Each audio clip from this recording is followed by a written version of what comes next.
Alan Sliwa. Your Schaefer and Sliwa. All right, what is going on, everybody? Thank you very much for being here. Appreciate you guys being a part of the show. Schaefer and Sliwa Show. We'll go 3 hours today till 6 o'clock. It is a busy, stacked show. For those who are just tuning in for the first time this week, John Schaefer out for the week. We'll be obviously handling business here for the next few days. We got a busy show. Let me give everyone just kind of a quick idea what we got lined up, and as we do that, we'll get ready for another Padres-Phillies game in Philadelphia. Here's what we got going on today. So just to kind of give everyone a quick rundown, got Kevin Acee coming on at 3:15. So he's going to join us from Philadelphia in a few minutes. 4:30, Darren Smith's going to join the show, obviously part of our SDFC broadcast here, also part of Friar territory. So we'll talk a little bit of everything, talk some San Diego Padres, talk a little NBA Finals preview with him. And then Mark Medina, 5:15, right before tip-off of the Knicks and the San Antonio Spurs. He'll give us a full breakdown on the NBA Finals. Interesting news. I'll start out the show. I think most of the time we probably start off with something that's related to the Padres game. Nick Castellanos is DFA'd by the San Diego Padres. So I want to start out the show with that, talk a little bit of what exactly that means and what we can make of it. If I'm just looking at this from just a pure baseball perspective, if you're looking at his stats, maybe for another team out there, you're looking at Castellanos, and you're saying, guy's batting 191, 4 home runs, just 22 hits on the season. All right, really, what is he doing? I think 20 RBIs total. It's not that big of a deal.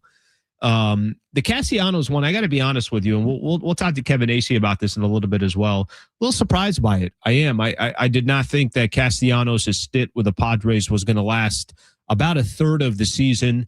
Not that the world is going to end. Not that the Padres have, clearly lost one of their best bats, and however you want to describe it. I know that's not the case. The problem with this, I think it more just has to do with how bad all the other bats are that Nick Castellanos is out. It's interesting. Again, as you look at this, one of the main reasons why the Padres are doing this is they're making some room on the roster for some other players, some other youngsters. Yesterday, we got to see Jase Bowen, who made his debut for the San Diego Padres, made his debut in the major leagues today. And he's not going to be playing today, but they're making room for Samad Taylor to get on their active roster. You'd ask, okay, well, why are the Padres doing this? Why are they grabbing such young players and trying to kind of throw them in the lineup? And if you're a team that's trying to compete right now, is that really what you're doing? I think it kind of shows a little bit of desperation to do anything they can offensively, desperation to just put themselves in a position where see if maybe something can spark something else. Now, Castellanos is nobody's sitting here trying to tell you that you could play this dude 150 or 140 games a year. We know from a defensive perspective, he's certainly not going to be somebody that you're relying on the defensive side. A lot of the times they had him either in right field, they tried him a little bit in on first. But the reality is, I think the way Castellanos, it's kind of funny. You look at some of his numbers, and it's just kind of crazy to think the only reason, I think one of the main reasons why Castellanos is no longer a part of this team. And listen, I think 19 of the 20 million, or maybe almost his entire salary, 90% of his salary is being paid by the Philadelphia Phillies. So it's not like, this is the Padres obviously have the ability to kind of do whatever they want in regards to his contract or in regards to Castellanos because they're not paying him anything. Played across 39 games. I mentioned what some of his stats were, and I really think the Padres right now are just kind of trying to do anything they possibly can to spark something. Now, if all these other guys were killing it right now, if Tatis was having a career season through the third of the year, if Bogarts was playing up to his contract, if Jackson Merrill was the Jackson Merrill you were hoping for from his rookie season, if Manny Machado wasn't batting $170 or wherever he is, then maybe Nick Castellanos would still be on this team. But a lot of this does have to do with the Padres right now, just kind of searching, looking for any answers. We saw Jase Bowen yesterday. He obviously gets his major league debut. Samad Taylor, for those who don't know that much about him, We'll get a little bit more info from Kevin Acee once Acee comes on. Again, this is just another player that you're not going to be expecting too much from, and the San Diego Padres are going to be looking at some of their youngsters to try to figure some stuff out. Padres did lose yesterday 3-2, and we'll get into that game in just a little bit, but I want to kind of also mention, actually we can do that right now. We'll talk about yesterday's game. Kind of the same old story with the Padres. More of the same.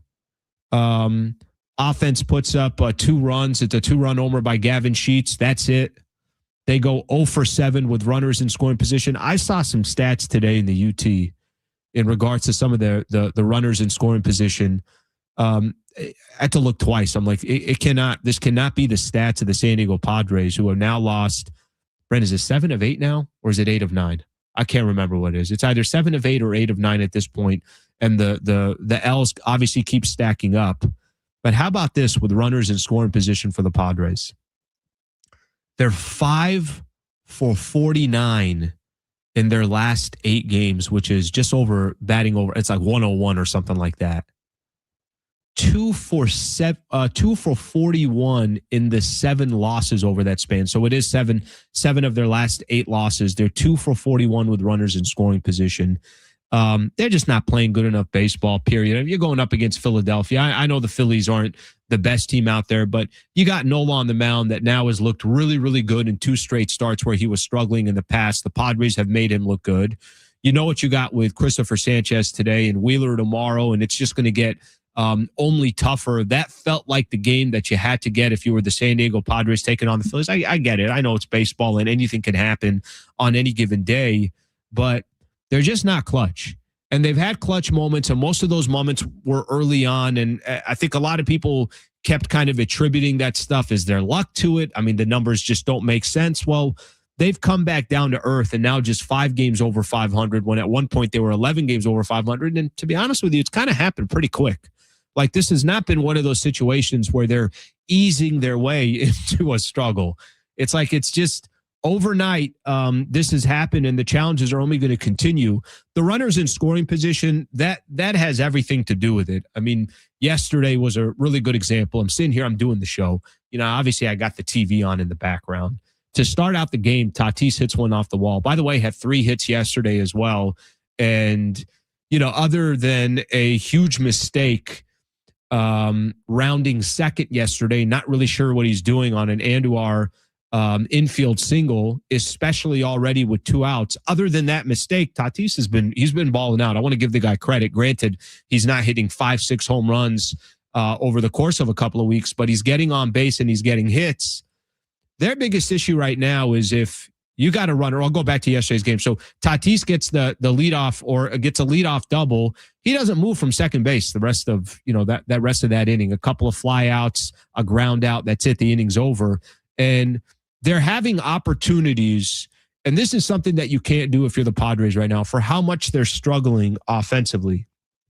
If you got a dude on second with nobody out, it is like survival mode for the Padres if they score. If they got a dude at third with 1 out, it is imperative that they drive these runs in, especially because of some of these stats. Like I said, 0 for 7 yesterday, runners in scoring position, the 5 for 49 in their last 8 games, and the 2 for 41 in the 7 losses over that span. It's been really, really bad, and it's the same old story as of now for the San Diego Padres, and we'll see if they're obviously able to figure it out. But if they're going to figure it out, at least if they're going to figure it out this afternoon, it's against Christopher Sanchez, who's gone 44 and 2/3 innings without giving up a run.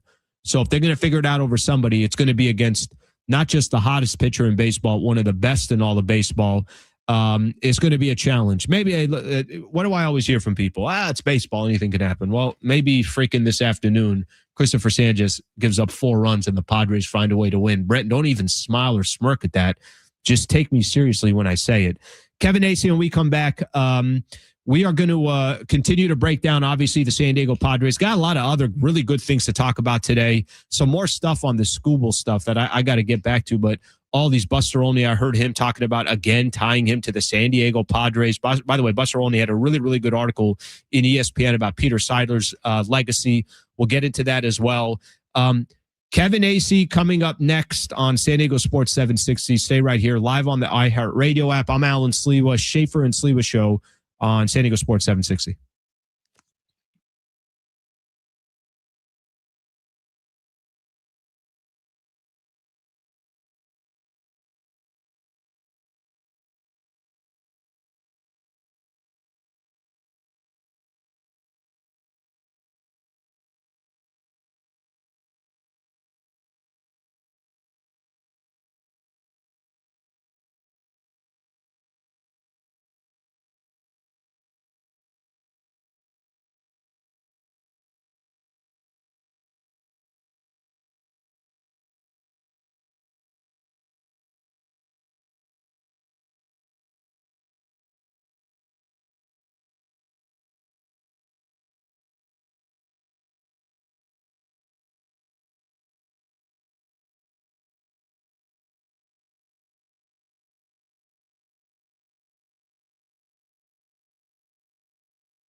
All right, Padres taking on the Philadelphia Phillies from Philadelphia. It's game 2 of this 3-game set. Joining us now, Kevin Acee. Kevin, thank you for coming on, brother. Let's just start with One of the big pieces of news, obviously big news here with Nick Castellanos. You surprised he's DFA? Does this come to you as a surprise? And just, your thoughts on the decision? Yeah, I mean, it surprised me that it was now. It was heading this way. It did catch me by surprise that it was now. There's always, like, when you do the autopsy of, not only, like, why did the team do the decision and all this, and then also how did you do, kind of monitoring the situation, which is my job. You always come up with reasons like, oh, okay, you know what, this totally made sense. But, the fact is, like, partially the nature of the move. It's just a move. It's like, not every move is like, oh, this is going to be the one. This was just a move. And they decided that now was the time because Nick just truthfully, like, he tried, he got more comfortable, but he never really was comfortable in the role. He wasn't producing. And so they just decided now's the time. It could have been a week from now, but they decided now was the time. So I guess all of that babbling was to say, yes, I'm surprised, but it was trending this way, but I was surprised it was this quick, if you want to say that, because, it was 2 weeks ago. This guy had almost a 300 batting average over the previous 2 weeks. Like, it had like 1,000 OPS almost over the previous 2.5 weeks. Like the guy contributed for them. I thought he had a little more time. Yeah, it's funny. I'm with you on this, and maybe it threw me off because he's had some moments. He's had just looking at the Padres offense, right? Not that 4 home runs and 20 RBIs is going to stand out as an all-star, but there are a lot of guys struggling. And does it have something to do with that as well? When you have so many players offensively struggling, that there is a little bit of, okay, let's try something different. I mean, obviously in these last couple of days, whether it's Jase Bowen getting brought up or Samad Taylor, part of, the news today, you think it also has to do with the fact that they got so many players collectively struggling offensively? Oh, without a doubt. I mean, that's what it is. It's like, hey, look, these two guys can run. They play better defense than Castellanos. Maybe we can bunt here. Maybe we can steal here. We can pinch run here. Like, beat out some infield singles. Like, just something, like I wrote in my story that just posted, like, Nick's problem was that it's the same as the Padres. Some big hits to win games, but not enough production.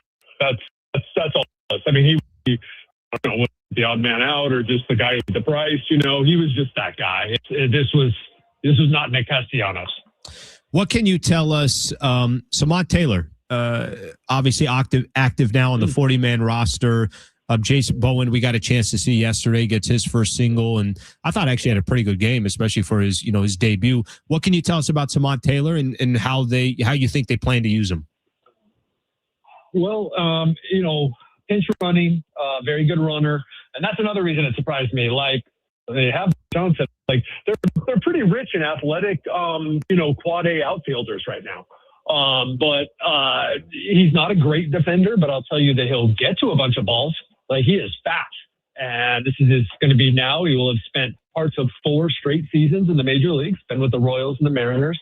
The guy's he's a really cool guy, and he knows baseball, and he knows what his role is, and he's very good at that role. I think that he's the kind of guy, like, there was a time in spring where you thought, if it weren't like it was a kind of similar situation to Jase, if it weren't for that Bryce Johnson's a pro and knows how to be that, 13th guy, then, Samad Taylor could have, been a contributor for them earlier than this. But he's just who he is. They, unfortunately for them, have like 3 guys now their bench that are just who they are. Kevin, I'm gonna go back to yesterday's game and just kind of looking at same theme, right? Like it's funny. Yesterday, nothing really shocking. It just kind of, this is the San Diego Padres. I was looking at some of these numbers, and I think actually most of these I was looking at off of your piece here. 5 for 49 in the past 8 games, runners in scoring position. Obviously 0 for 7 yesterday. 2 for 41 in 7 losses over that span. Is this? Does it kind of come down to? And I'm simplifying this. Does it just literally come down to you're going to have X amount of opportunities a game? Either you take advantage of them or you don't. And the Padres, this is it. Runners in scoring position, runner at second with nobody out, runner at third with one out. I mean, they just really, even the small ball portion of things, they haven't done. They haven't done much on. But that is it. Just as simple as that. They're just not coming through in times where they need to come through. Yes, it is. And they're not moving the guy over who was on second with no outs. They're not moving over. So there's empty outs in addition to, and I've written about that. And it's in addition to the lack of runners in scoring position. And here's what I've come to know over years of covering a team that at least goes through stretches of not hitting with runners in scoring position. It generally coincides with them sucking overall at offense. Like, it's not like you're going to see a team that is hitting 300 and then they're hitting 122 with runners in scoring position. Generally, they're not getting hits, okay? And so then when they're in those opportunities, they're not getting hits. And that's generally how it goes. Of course, there's going to be clutch guys or clutch, portions, but they're just not hitting. I mean, and the guys you're paying to be those guys in the RBI situations aren't hitting. So it's pretty straightforward that way, just in a general, and I'm going to use this word, I hope it's not too much, but I'm a writer and an intellectual. The general suckage is really the problem. I should have titled the YouTube "Suckage" from the Padres these last 8 games or so. I like that. I think that's very appropriate to use right now. Kevin Acee joining us, Padres insider, of course.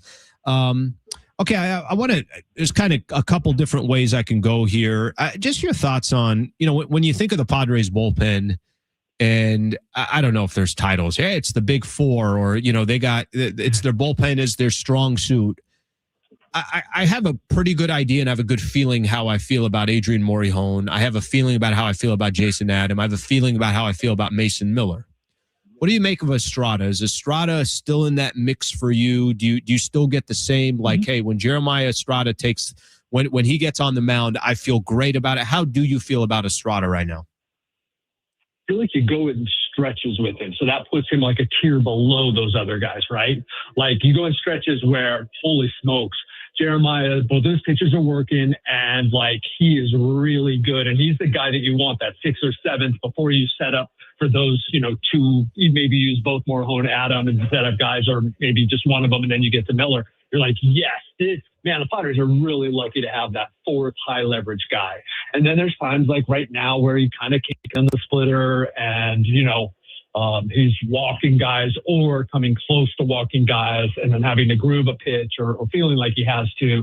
And that's kind of a recurring theme. But yeah, he's most definitely still one of those guys. He's just not quite, and he's still young and inexperienced. I don't know. I'm not a pitching coach. I don't know where he goes from here, but it's, he's really good. And he's on the fringe of being one of those Jason Adam Morejon guys. I think that Morejon has now established himself as a guy who year after year. The numbers this year, take a look at his stuff. Take a look at some of the bad luck too, and the fact that it's tough to be a reliever, and that once you give up a run, the ERA swells. I think Adrian Morejon's a stud, an absolute, unquestioned, year after year stud, and Jeremiah's not that yet. Final one, Kevin, and appreciate the time as always. Walker Buehler on the mound here in, let's call it 15 minutes or so, going up against Christopher Sanchez for the Phillies. Just real quick on Walker Buehler, last week versus the Phillies, gave up 2 runs, goes, I want to say 5 1/3, has gone at least 5 innings in his last 5 starts. Is it safe to say Walker Buehler feeling like he's getting the job done and whatever expectations were before? And maybe it could change at any moment, but I feel like he's been productive for the Padres. And I think he's met the expectations of others, right, including the organization. Not to say that they're satisfied or this is all they thought they could get him, but they're hey, you mean you're going to tell us this is the Walker Buehler? Okay, cool. That's worth $1.5 million. I think that's right. But then the number, right? I know the way they feel is that's how they feel. And that's how we as observers and then fans, I think, feel. The great thing about Walker Buehler is Walker Buehler still thinks he's 2019, 2020 Walker Buehler. And so, man, he's still looking to go out and go 7 shutout. like every time. And I think that is awesome. I do. I don't know if he's got that capability, but he is definitely the guy who, 5 innings, 2 runs, you're going to win. Your team's going to win 55% of those games. And if that's a number 5 starter, then you're definitely taking that. Now, right now, he's probably one of their more consistent starters. That's not great, but yes, I think Walker Buehler's been all that they expected, or about all. Yeah, it's been probably half the battle there, just convincing yourself that you still got your stuff. Padres taking on the Philadelphia Phillies. Kevin Acee, our Padres insider. Kevin, thank you very much for the time. I don't know. See you.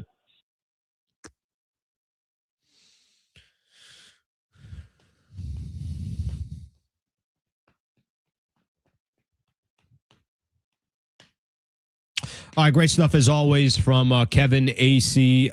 Let's do a couple things when we come back. I do want to talk about the pitching matchup.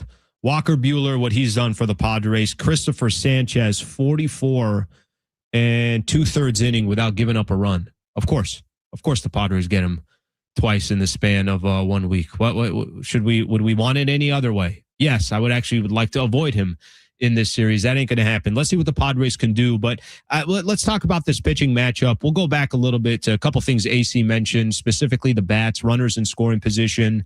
We'll try to we're working on getting some Craig Stammen sound as well before the game starts here. So we'll do all that coming up next. Appreciate you guys being here. Stay right here. You're listening to San Diego Sports 760 live on the iHeartRadio app.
This report is sponsored by Lowe's. The Padres are in Philly getting set for game 2 of their series against the Phils. It's going to be Walker Buehler going for the Padres and Christopher Sanchez going for Philadelphia.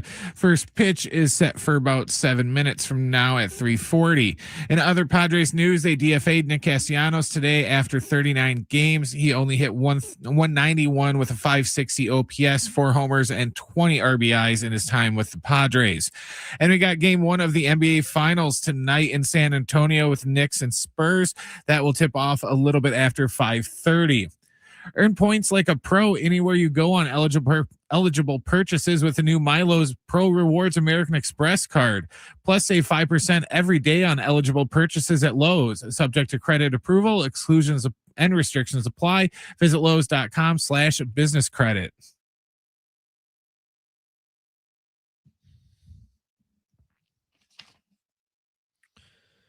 All right, America is turning 250, and San Diego Sports 760 is celebrating with $250,000 in cash. Starting Monday, listen for your chance to win $2,500 so you can take the ultimate American getaway and visit the states, cities, landmarks, and national parks that make our country amazing. Win your share of $250,000. Just listen for the keyword, then enter it at sportssd.com. Sportssd.com. Your next chance to win is coming up after 5 p.m. on San Diego Sports 760. Also, just a reminder as well, we're going to be giving away a 4-pack of tickets to the San Diego County Fair. We'll do it a little bit later in the show. When we do it, we'll take caller number 7, and we'll kind of give you a heads up when that happens, and we'll be giving away those San Diego County Fair tickets. So Padres got the Phillies here coming up in a little bit. It's interesting watching the game yesterday. It's something we were talking about just right now with Kevin Acee. Man, listen, if you're going to have a team that's struggling as much as the Padres are offensively, if you're going to have a team with the stars, by the way, should I keep using that word stars? I'm not trying to be disrespectful or anything like that, but I like to use the word stars for players that are delivering, and there ain't a star right now on this Padres lineup offensively, period. Like, I don't know what you want me to tell you. Am I supposed to pretend that these guys are stars? Maybe guys that used to be stars. Until they start playing like stars, I want to label them properly. And right now, nobody on the Padres offensively is a star. Something happened yesterday, and we're talking a little bit about it with Kevin Acee. If you don't have dudes that hit for power, if you don't have anybody on this team right now with 15 home runs or 18 home runs or, a couple of guys at 13 or 14 each, the one thing you're going to have to do is take advantage of these few opportunities that you have. The game yesterday, is that not just a perfect example? What happened? If you can't hit home runs, can you play a little small ball? I mean, how many different times are we going to see the Padres in a position where you got a dude at second with nobody out, and they're not even productive outs. You got a guy at third with 1 out. You're down 3-2. You can't figure out how to get that runner home. Again, the Philadelphia Phillies can play a different style of baseball because they know Bryce Harper at any moment can hit a 2 or 3 run homer. Kyle Schwarber can hit a 2-3 run homer. Padres don't have that. So when you have chances to just manufacture runs, you got to take advantage of it. And clearly San Diego hasn't done that. But to me, that's been the most frustrating part of these last handful of games. It's like, just take advantage of these small windows that you have. Yesterday was a winnable game against the Philadelphia Phillies. Some of these games they played against the Nationals were winnable games. I mean, they've been in a lot of winnable games, and they weren't able to, obviously take advantage of it. The play yesterday by Tatis, and Tatis has been balling out. I want to give Tatis credit. Now, he's not going out there and hitting bomb after bomb, even though he finally hit his first home run on Saturday. But what's Tatis doing at second? Like these just mental errors that the Padres find different ways to lose. Not that it was a guarantee Jackson Merrill was going to drive him in, and based on how the Padres are doing with runners in scoring position, of course there's no guarantee for that. But damn, even these just small, just the more simple ways of playing baseball, the Padres have certainly not been able to do that. All right, I want to play Craig Stammen as the Padres are getting ready to take on the Philadelphia Phillies. This was just maybe 15, 20 minutes ago, whenever it aired. Take a quick listen to Craig Stammen getting us ready for the Phillies matchup. Transaction and how it came down, why you decided to do it. Yeah, we kind of been talking a little bit about our roster and the flexibility that we'd like to have with the bench, and maybe a little bit more speed, a little bit more dynamic players. And, with our last two guys that we brought up with Jase and Samad, we got a little bit more element of speed, some defense, some versatility that we can use on the bench. What was the conversation like with Nick? Yeah, it was tough. Like, Nick's such a pro. I've really enjoyed having him here in San Diego. We had conversations with him when we signed him that, he was going to earn his playing time, and it was probably going to be a different role for him. It wasn't going to be an everyday role that he'd been accustomed to for the last 12, 15 years of his entire life playing baseball. And I think it was definitely something that was tough for him. It was tough for him to transition from playing every single day to playing, 2 days and then 2 days off and then play a day, then another day off. It was, a difficult transition to him, and something that he probably didn't really love either, in the end, and it didn't feel comfortable for him. So I think the conversations that we had back and forth were great communication, but, just decided to make a move and change the roster up a little bit. Anything at all to the timing? Here you are back in Philadelphia, the place that, let him go in the first place. It's just odd, coincidental. Yeah, oddly coincidental. And I think it wasn't just like a one-way conversation. These were conversations that we had with Nick and with, me and AJ and the staff for, the last few weeks and the last few days. And, we just kind of felt like this was the right time for him. Sorry if I missed it, Craig. What's the goal now, like in terms of the offense and in terms of what Taylor can bring? You made a couple moves here that seem to change the complexion of your offense. Yeah. I mean, we're not changing the core of what our offense is. The goal of the offense is to score more runs, than what we've been scoring. And I know that's going to happen. We've got good players. I think with the transaction with Samad coming up and Jase, they bring one thing that we haven't really had, and that's some speed and some youthfulness and some good defense. And so, just trying to change it up a little bit, see if maybe that's the right formula to get us, kickstart a little bit, get this offense going a little bit, get our team going a little bit. It's not necessarily the offense, but just how can we play some team baseball? Quick thought on Bueller. Using the cutter more, but it looks like it's the four-seamer that's more effective for him. Can you discuss how it is he's using those one place, how one pitch plays off the other, and what you're seeing from him? Yeah, I think all pitches play off each other and how you sequence them and when you use them and what hitters you're using them with. I definitely think the cutter that he's used has been very effective against left-handed hitters. He's used it against righties also, and he's always had the good four-seam. It may not be 99 to 100 now, but it's still 94, 96, which can play, and he's figured out a way to use all of his pitches and be very effective. You said it wasn't a one-way conversation. I've had this discussion with Nick before about this possibility. Oh, yeah. Not this possibility of not being on the team. You don't want to talk about that kind of stuff, but just his role in general and how he fits on the ball club and what playing time looks like. I think one thing that he asked of us when we, were kind of talking about signing him was being open and honest and having good communication. And I think you guys talking to him, he felt that that's what it was. I definitely felt that's what it was. And just continuing that conversation with each other and, helping him try to handle some of the struggles that he was having, not playing every single day. And, coming to grips with that a little bit, coming to grips with what that looks like on a daily basis and how to be prepared.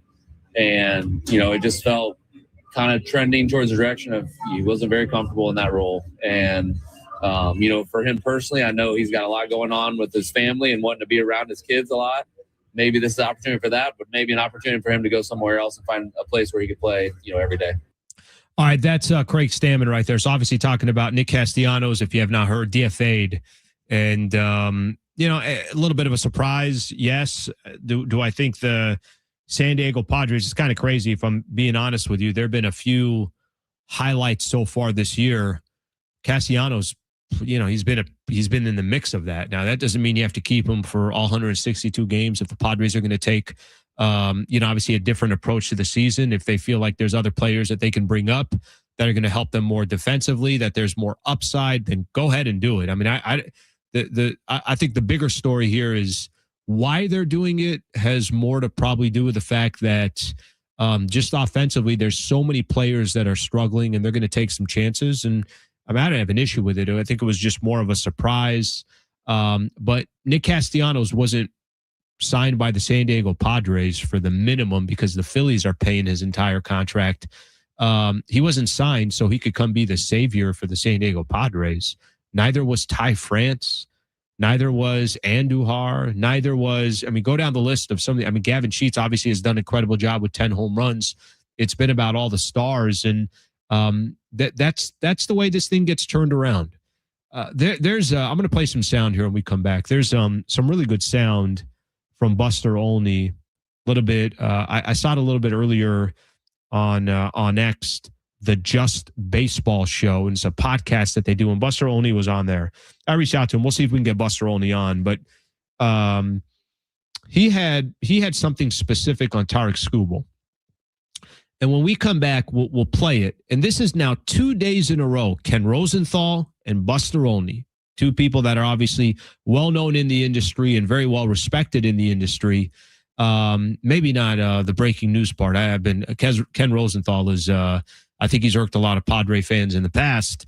But that's 2 days in a row that they've talked about, if there's a team to go after Skubal, watch out for the San Diego Padres. And I kind of asked this question here.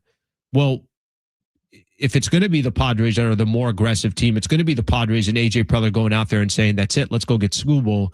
Don't you also doesn't your current squad have to show you that you're a Skubal away from trying to go win a World Series? Skubal's an unrestricted free agent at the end of this year. So if you're not signing him to a long-term deal, obviously there's going to be certain teams out there with the idea of bringing him in and then signing him to a long-term deal.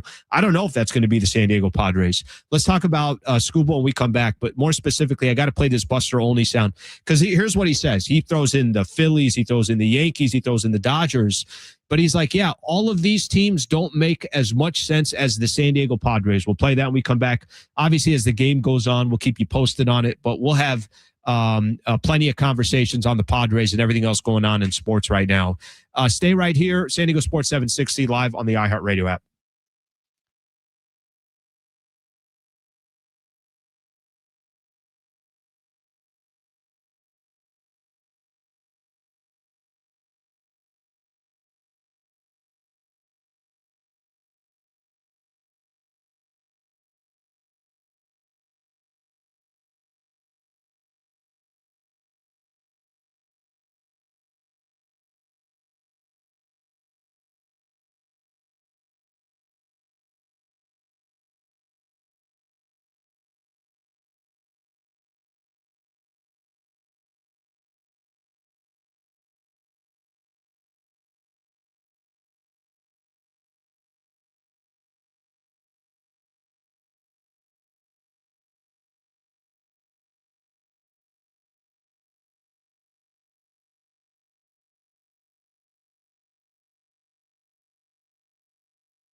All right, so just a reminder, you guys have been listening to us do this all week.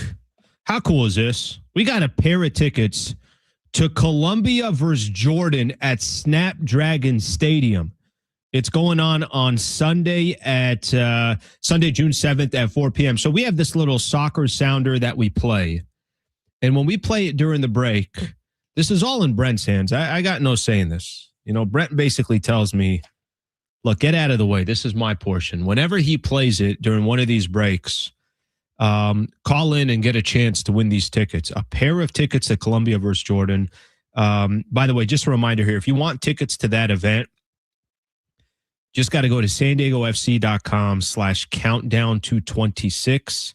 sandiegofc.com/countdown to 26. So keep that in mind. We got this that we're giving away. We're giving a 4-pack of tickets to the San Diego County Fair. What more do you people want from us?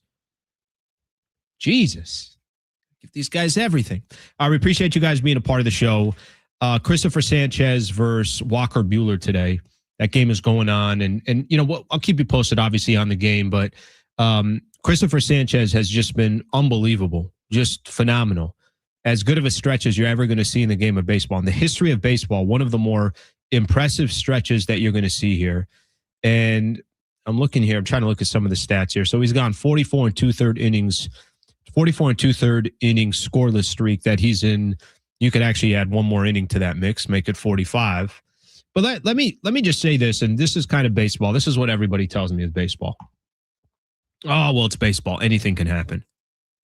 Brett, would you be shocked if there's a game, Christopher Sanchez, as much as the Padres are struggling offensively, and how great Christopher Sanchez has been, which, by the way, it was just a week ago that he struck out 9 against the Padres over 7 shutout innings. In the whole, this is baseball. Can we get one of those today where he happened to give up 4 or 5 runs and just had a bad outing? Am I asking, can that happen? If it's just baseball, can it happen in the positive momentum towards the Padres, or am I asking for too much? They just have to take advantage of those 2 innings when he leaves the game. Got to take advantage of those 2 innings. You know, I will say this, and I'm not going to keep harping on it, but it is, for me, it's one of the more frustrating things that I've watched. And you just said something, take advantage. The Padres don't take advantage of opportunities. And honestly, frankly, they're starting to become a team where they play sloppy baseball as well. I mentioned Tatis. The game they lost against the Nationals, it was on Sunday. I couldn't figure out for the life of me, and I think we've complimented Craig Stammen enough here, but I couldn't figure out for the life of me why you have a hit and run when you're down 2 runs in the 8th and the 9th inning. By the way, both batters didn't swing in a hit and run, and both times you're getting called out. You get called out looking for a strike 3, and they throw out the batter trying to get to second, or the runner trying to get to second. None of this is like applying to me. And again, if you're going to be a team that struggles this much offensively, you don't have all these different avenues to win.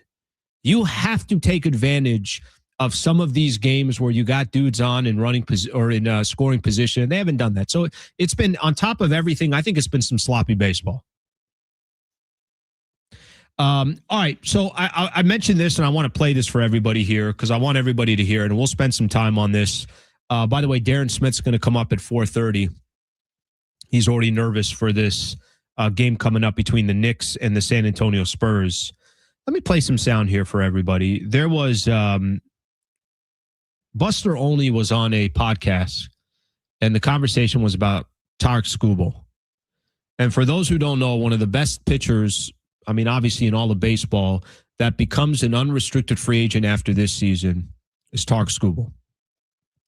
I want you to listen to Buster Olney, who was on the Just Baseball Show podcast, talking about all the different teams that could potentially make a run at Tarik Skubal. We all know just how brilliant of a pitcher this guy is, how great he is, how he can literally be the difference of you competing for a World Series or not. Take a listen to Buster Olney talking about the few teams that he thinks that could be in the mix, but the one that stands out the most is the San Diego Padres. I think it really comes down to which teams are willing to invest. The Yankees, I don't see that happening with their rotation. There's not a pressing need there. The Dodgers, yeah, they'll be involved because the Dodgers get involved with everything. Toronto, after reaching Game 7 of the World Series last year, after spending the money on Vladimir Guerrero Jr., is there big pressure on them to go deep into this postseason this year? I don't feel that. I think San Diego. What the Padres are communicating to other teams is we are going to be aggressive at the deadline. They have new ownership approved this week. They've got money to spend. They don't have the range of prospects that some of the other organizations do, but we saw last year when the Padres traded for Mason Miller, AJ Preller is one of those general managers not afraid of risk. He's not worried about the back end of it, right? He's like, this is why I want to make the trade for our team right now. And the Padres' clear need is for a starting pitcher. All right, that's Buster Olney. It was Ken Rosenthal yesterday. It's Buster Olney today, talking about Tarik Skubal and talking about the San Diego Padres. When we come back, let's have that conversation. By the way, if you're out on the road and you're hanging out and you want to talk some Padres baseball, you want to talk San Diego in general, I'm all in. 877-767-4760, 877-767-4760. Should the San Diego Padres listen to these insiders talking about the Padres, two of them on 2 straight days talking about Tarik Skubal? These bats are going to determine whether the San Diego Padres should go all in on Tarik Skubal. And who knows, maybe there's a mandate from new ownership. Go get more talent. We'll talk about that coming up next. Stay right here. You are listening to San Diego Sports 760 live on the iHeartRadio app.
This report is sponsored by Summit Racing Equipment.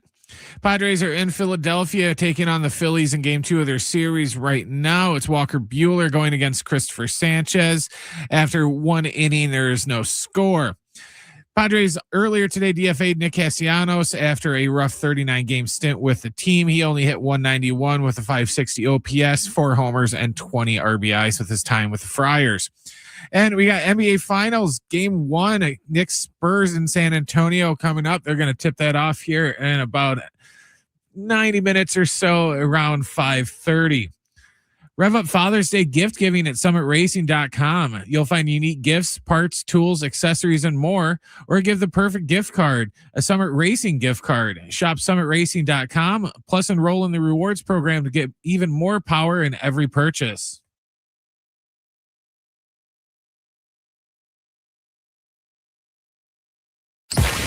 It's Schaefer and Sliwa. Sean Schaefer. And San Diego's own Alan Sliwa. You're Schaefer and Sliwa. All right, hour number 2 on the Schaefer and Sliwa show. John Schaefer out this week. He'll be back on Monday. Before we went to break, we started having the conversation about Tarik Skubal. And by the way, everybody here on YouTube, I know there's a lot of people putting some comments in. I'll get to some of those, so I appreciate it. So many different ways to consume the show. Obviously, driving around on 760, on the iHeartRadio app, and then also on YouTube, just search as Schaefer and Sliwa, and you can see us while we're talking. Really, really great video component. You can just look at me dead in the eyes while I'm talking. I'm going to replay this sound here because Buster Olney was on a podcast and the conversation about Tarik Skubal. And there's really kind of a question here that I think all Padre fans should ask themselves. You love the aggressiveness of an organization that wants to win. You love that AJ Preller, all he cares about is trying to win a World Series. And there's a portion of this that a lot of us San Diegans are not really accustomed to. Buster Olney, by the way, had a phenomenal story about Peter Seidler's legacy and how he turned this whole thing around in San Diego. We could talk about it later in the show. I'm going to do everything I can to try to bring Buster Olney on the show. I want him to talk about it. So we'll keep you posted on the rest of the week if I'm able to make that happen. But the conversation of, hey, do you trade assets right now, whatever assets that you have, to go try to get Tarik Skubal? Other big market teams are going to be in the mix as well. Other big top, even if the Dodgers aren't going for him, they're going to try to drive the price up. It's the cost of doing business. It's I don't blame anybody for doing it.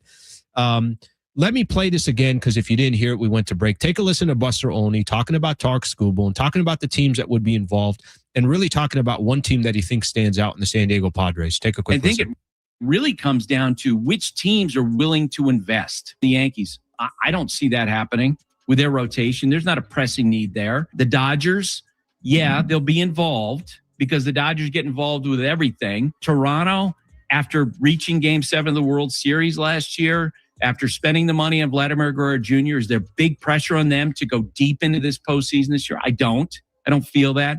I think San Diego. What the Padres are communicating to other teams is we are going to be aggressive at the deadline. They have new ownership approved this week. They've got money to spend. They don't have the range of prospects that some of the other organizations do, but we saw last year when the Padres traded for Mason Miller, AJ Preller is one of those general managers not afraid of risk.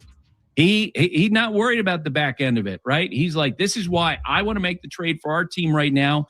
And the Padres' clear need is for a starting pitcher. This becomes such an interesting conversation because if I'd have told you 2 weeks ago,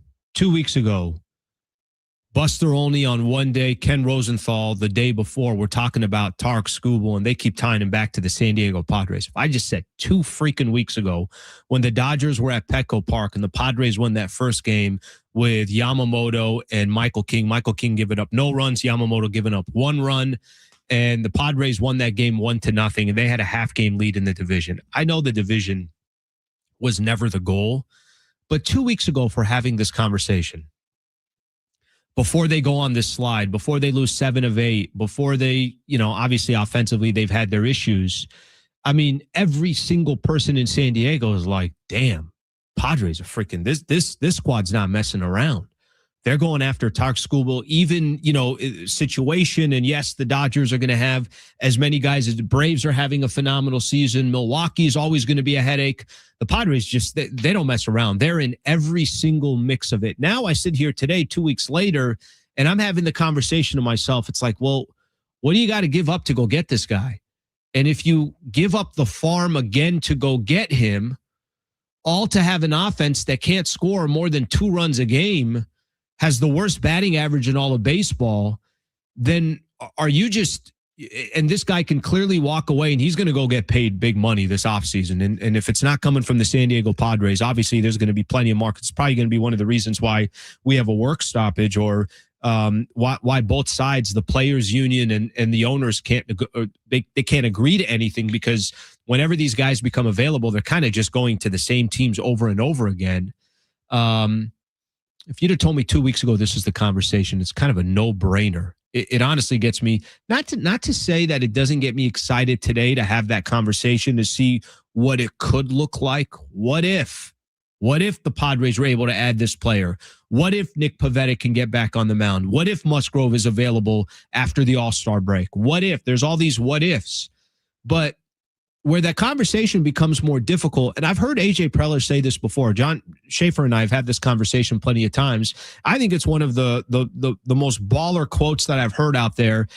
When AJ Preller at one point, I want to say it was maybe 2 years ago, maybe it was last, I can't remember when it was. He's like, I don't determine how active we are at the trade market. The players on the field determine how active we are. As in, if the San Diego Padres are in the mix, if he thinks they have a shot of competing for a World Series, then he's going to go for it. And the only reason why the San Diego Padres wouldn't be in the mix to go try to get Skubal, in the mix to go try to get some of these other big-time players, there's only one reason why AJ Preller, a man that, if I've never played poker with him, but I can only imagine how many times this dude's just going all in. There's only one reason why, is if he just thinks, guys, I can't spend capital on this. This is not a winning proposition. I was thinking about this, kind of looking at this from a couple different angles. By the way, let me read a couple of these. Let me read a couple of these comments here on YouTube. I'm asking our YouTubers to be active on here, so I want to make sure I give them some love. Here's one. Mike says, having a true ace on this team would be great, but pitching is keeping us in these games. Maybe the ace can hit too. All right, let's get another one here. Even if Preller is willing to deal Ethan Salas, obviously the number one prospect for the Padres for Skubal, it's not what the Tigers would want. Goes into a couple different players that they have better chance targeting Freddie Peralta or Joe Ryan. Okay, let me get another one here. Let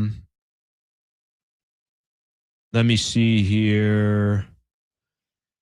The Padres have one prospect. They need bats. Okay, let's get another one here. By the way, I disagree with that. I mean, I know they obviously they need bats. They have bats. The problem is their bats don't work. So even if you go out there and try to address going to get somebody that actually is productive and hitting home runs and hits for good average, all of that doesn't matter unless you got your current players that start playing up to their contracts. And I disagree. I think Skubal can 1,000% be the difference of truly competing for a World Series. But there's all these other pieces that have to fit and have to come in. There was another one in here that I want to. All right, this is another comment I'll highlight here. Tough throwing your last chip into the pot with 3 more cards to play. I don't know what's going to happen, obviously on that front. But the conversation is fascinating, and it just shows how bad AJ Preller wants to still try to compete for a World Series. But this team's got to give him. They got to give him reason to be aggressive and to go out there and try to make any move. We know that he's obviously made these moves before. One thing I was thinking about, and I have no idea how it's going to play out, but I think it's something to keep in mind. Is there a world where new ownership, who will officially take over here, in due time, who paid $3.9 billion, at least that's the evaluation of the San Diego Padres, is there a world where there is some kind of a mandate Is there a world where they say, hey, listen, we didn't just take over this team who's made the playoffs 4 out of the last 6 years, and all of a sudden we're like, hey, you know what? Let's not do anything here.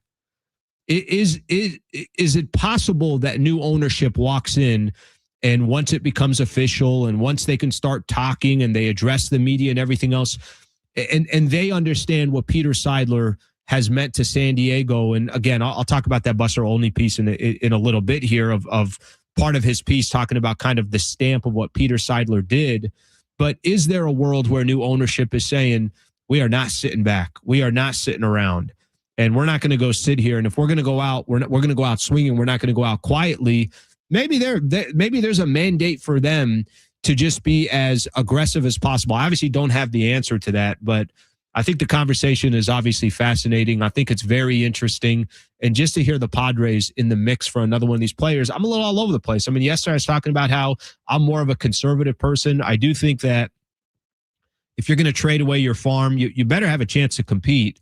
And obviously the Padres have been disappointing. I mean, there's been areas of San Diego that I've never been more interested in my entire life watching San Diego Padres baseball. And I grew up in El Cajon, and I'm there for the playoff run, obviously, in 96. I'm there for the World Series run in 98. Of course, kind of little moments here and there where it looks like the San Diego. I'm there for the opening of Petco Park. This last 6-year run, yeah, it's a different run. This is not how San Diego operates in regards to an owner that's like, F it, I'm trying to win. We know that. We've had some really, really bad owners in this city that's represented this city. And maybe that's why everybody has kind of rallied around the San Diego Padres, and they've had a lot of success over these last 6 years, making the playoffs 4 of 6 years. But they've clearly indicated, I listen to all these people, every single one of them, been listening to them for 5-6 years. Everyone say the goal is to win a World Series. And you know, they've put their money where their mouth is, and now we're just kind of sitting back and hoping that these players come through so that it can be something that's realistic. And here's the honest truth to it. This regime and these players and these stars, they've never even been to a World Series. So to win one is one thing, to obviously get there is another, and they haven't been able to do that. It's going to be fascinating. I just go back to the same thing that I said a little bit earlier. For the last 2 days, I played something from Ken Rosenthal. I played something from Buster Olney. The only thing I don't agree with Buster Olney, you know, you say the Dodgers, or you say the Phillies, or you say the Yankees, or you say Toronto. Don't tell me that these teams are not all going to be trying to do everything they can to get Skubal. Why wouldn't they be? I mean, that literally is the difference. Can you imagine if the Philadelphia Phillies found a way to go get Skubal? I know Phillies are maybe not the best example because they're only a couple games over 500, but can you imagine if you go Christopher Sanchez, if you go Skubal, you go Wheeler, that's your 1, 2, 3. I find it difficult to think that the Dodgers aren't going to be in every mix as well. We'll see what happens, but I thought it was an interesting conversation, and 2 days in a row that a lot of people are talking specifically about this, which I think is fascinating. All right, we're going to shift gears here a little bit. We have still to do the wrap. We're going to do the wrap when we come back. Brett and I will break down a couple different stories here. At 4:30, Darren Smith's going to join the show. He's very, very nervous right now. Don't reach out to Darren right now. He's got a big Knicks Spurs game coming up. We'll talk a little Padres. We'll talk a little World Cup. We'll talk a little New York Knicks basketball with him as well, as the NBA Finals come up at about 5:30, 5:45. I think will be tip-off. Stay out here. Appreciate you guys being a part of the show. I'm Alan Sliwa. It's Schaefer and Sliwa, San Diego Sports 760, live on the iHeartRadio app.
All right, San Diego Sports 760, your home for live coverage of the 2026 FIFA World Cup. Get daily match updates from the opening match June 10th to the final July 1st. Hear live play-by-play of the most anticipated games and every USA match. The excitement of the World Cup all in one place. San Diego Sports 760. Get excited there. Get excited for the World Cup. There's two of us in the studio. One of us excited. The other one is not as excited. I don't need to name off names. There's no need to. But there's two of us, and I'm excited. And the person who isn't excited, his name ends with Ent. You can be excited for the both of us. There you go. I'll take it. All right. Darren Smith coming up at 4:30. So make sure you guys are obviously hanging out. By the way, 5:15, we'll preview the NBA Finals. We'll do that with Mark Medina. We'll keep you guys posted, obviously, on this Padres-Phillies game. Christopher Sanchez has not given up a run, I think, since 2019. I think it's been that long since he's given up a run. Walker Buehler on the mound for the Padres. So let's see. We've had weirder things have happened in the game of baseball, and maybe just when you think the Padres, as much as they're struggling offensively, I don't know. Maybe it happens tonight. We'll see what happens. All right, let's get to the wrap. It's time for the wrap. Presented by Sombrero Mexican Food. Check out their website at sombreromex.com. How much do you think Tarik Skubal would change the Padres? Honestly, there's a few players. Now, I know he only pitches in a 5-game set. He's pitching twice. At most, obviously, it's a ton. But if he's in a 7-game set, he's pitching 3 times. He's real deal, man. I don't know what you want me to tell you. That's as good as it gets. And so how much do I think he changes the Padres? I think he would change the Padres a ton. The problem, and Brent, I want you to give your opinion because I've been talking for an hour and 20 minutes about this topic specifically, but what are you if you can't hit? And listen, I'll take pitching all day in the postseason over hitting. I will. But you still got to score, a few runs to support that. That's the concern. I mean, listen, at this point, I know the organization's already all in. Maybe you just say you do whatever you got to do. I think he'd have a major impact, but I think just as big of an impact is these bats coming through with their contracts. I don't think it's going to make that big of a difference just because as of coming into today, they're tied for second to last. They're 29th because they're tied with the Phillies, ironically, in runs scored per game at 3.8. With who? The Phillies. Phillies are that far down? Yep. I know Trey Turner is struggling, but I didn't know Phillies. I thought their lineup top to bottom was a lot better. Apparently just when they play us. But yeah, because we're tied with the Phillies. The guest I had yesterday with the Phillies guest I had on, he's like, yeah, we really struggle against good teams except you guys. I'm like, oh, that's good. Thank you. It's kind of like my analogy would be like, I'm a Bears fan. So all those years when the Bears couldn't score any touchdowns, instead of going out and trying to trade for people that can score touchdowns, they go, let's go get another linebacker. And be like, oh, that's not going to help us score touchdowns. And that's what we need is to score touchdowns. Now the Padres need to score runs. You remember about a week ago, we were talking about there were some rumors out there. Hader's name came up. Who else name came up? Former Cub and Yankee Soriano. Or not Soriano. Chapman. So here's but to go to what you were just saying, I think Preller is probably saying, I don't know if I have an answer to these bats. I mean, I have no idea what he's saying, but he was talking about bulking up the bullpen, which is really kind of one of the few areas that you feel good about. Maybe you have a style of play that you play and you have a style of winning. And at this point, you're not going to fix some of the other stuff that you're just hoping these, obviously the big names come through. My level of confidence, if they would have to essentially hold every team to 2 runs or under, would not be very high. No, it's almost similar to how they walked in the postseason last year, right? Cubbies beat them because the Cubbies just small balled them better defense. And again, it's not like I think Manny had that 2-run homer in game 2, and that was really kind of the offense for the Padres. All right, what else we got? Which is game 1 is more important for who? The Spurs or the Knicks? Ooh, good question. Game 1 more important for the Spurs or the Knicks? I'll say Spurs. I think there's something kind of, something especially for San Antonio. They lost 2 or 3 against the Knicks during the regular season, and the one game they won was only by 2 points. I think they're riding on a high. Obviously, Knicks doing what they're doing. I don't think there's much pressure on the road team in game 1. I think there's more pressure on the home team. And because they're so young and inexperienced, I think that game can just go really, really far for the San Antonio Spurs. I think it's more important for the Spurs tonight. I agree. They have to hold on to home court. And they had a stat today that said that the Spurs are like the second youngest team since like 1952 or something like that to reach the finals. So I think it's important for them to just come out and play well so it kind of doesn't get in their head since they're so young. But yeah, I think they have to hold on to home court. Yeah, I'm all Spurs Nation tonight. I don't know if I tell Darren that, but I'm definitely rooting for Wemby and the Spurs. He just canceled. Yeah, I don't blame him. I don't blame him. Would you rather be the Knicks on rest or the Spurs?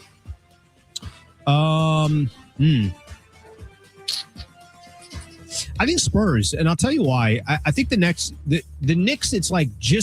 it's too much. 10 games is just, 10 days, that's a lot of rest. I think if you're San Antonio, Game 7 was on Saturday. You still got all of Sunday. You got all of Monday. You got all of Tuesday. And then I think 3 days is actually like the perfect amount of rest. You can do whatever you need to do, get prepared, get your body where it needs to be. But I still feel like they're in rhythm. I don't think that's going to be the case with the Knicks. If it wasn't for the Robinson injury, I would say probably the Spurs. But it worked out this time for the Knicks because if they would have only had 3 or 4 days rest, well, I guess they wouldn't have had it anyways because they already predetermined what day the finals were going to start. Exactly. But it worked out better for them. I think I'd rather be the Spurs. Look at baseball. The last few years, the wild card. Yeah, the team that gets the bye and has all this rest, they just always seem to come out flat. I think sometimes that's blown out of proportion. I'll take the rest. I just don't need 10 days. I need like 5. 5 is the most that I want. I think Spurs 3 days is the right amount. What else you got? All right, EA Sports picked Caleb Williams as the cover athlete for Madden 27. 1, do you think he was a good choice? And 2, do you believe in the Madden curse? All right, let me ask you this real quick. If it wasn't Caleb Williams, who do you think would be? Give me like another player or 2 that should be on there. Because I do like the idea of getting young players. I kind of new faces to the league. Like I like that. I wanted to keep it fresh. You don't have to have the same player over and over again. Who would you have put on there if it wasn't Caleb Williams? Probably Jackson Smith and Jigba. Okay. Of the Seahawks. He's probably the best, young up-and-coming player after Caleb Williams. I go Caleb Williams. I like it. Do I believe in the curse? No, because I haven't heard about the curse in a while. Where I think there was a time where it felt like it was always happening. So, no, I don't believe it anymore. Because the curse dropped off. I looked it up this afternoon. Okay. The curse early on from 99 till about 2014 was dead on. But the last 10 years, only about 30% of the players that get on the cover of Madden have actually gotten hurt. Are we running our mouth to the curse? Are we what are you going to do? I think we... No, I'm not. Because they even had Tom Brady was on the cover one of the years when he won MVP. Yep. And same with Mahomes was on the cover one year. He won a Super Bowl and an MVP. Curse is over. So it's over. And listen, I think it was fun last year watching Chicago and Caleb Williams. I got no skin in the game because I had an idiot owner in San Diego that left us, but I hope Chicago stays good. They were fun to watch. Okay, Darren Smith is coming up next. He's going to join us. We'll talk Padres, obviously talk about what's going on with their situation, get his thoughts on the Nick Castellanos getting DFA'd, get his thoughts on the Skubal conversation and how aggressive we think AJ Preller is going to be.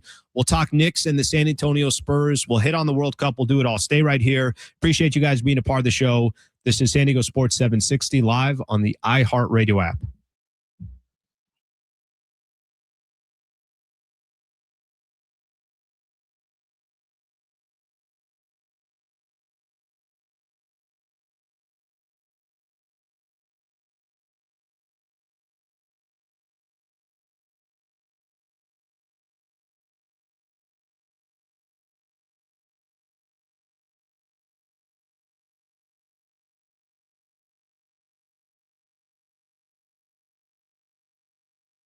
All right, guys, it is Schaefer again for my friends at the all-new Hamul Casino Resort, the Players Place. We've been telling you for a while now about the hotel and spa over at Hamul. You will love it. You can experience elevated luxury with their refined hotel stay, rooftop relaxation, indulgent spa treatments, all the excitement of Hamul Casino Resort seamlessly brought together now in one unforgettable destination. And now take your stay to the next level. Exclusive hotel packages crafted for the ultimate escape. While you're there, so many great dining options. Hamul 23, Tony Gwynn's. At Hamul 23, enjoy lobster buffet every day. We're talking about lobster buffet, all you can eat, plus dozens of other delicious stations. Start your morning with their new signature breakfast buffet Monday through Friday, 8 to 10:30 a.m. with made-to-order omelets and fresh fruit and sweet and savory favorites. And at Tony Gwynn's, enjoy San Diego's favorite endless dining experience. That's every Wednesday through Sunday at Tony Gwynn Sports Pub at the all-new Hamul Casino Resort, the Players Place.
This report is sponsored by Anderson Plumbing, Heating, and Air. The Padres are in Philadelphia right now taking on the Phillies. It's Walker Buehler going against Christopher Sanchez, and we are in the top of the fourth inning, and we still have no score. In other Padres news, they DFA'd Nick Castellanos today after only 39 games. He only hit 191 with a 560 OPS, 4 homers, and 20 RBIs in his time with the Friars. And we got NBA Finals Game 1 in San Antonio between the Knicks and the Spurs. They're going to tip that one off here in a little over an hour after 5:30. Choosing the right home service company isn't just about fixing what's broken. It's about trusting who's in your home. That's why homeowners count on Anderson for friendly professional service that keeps everything running right. Visit AndersonPHA.com.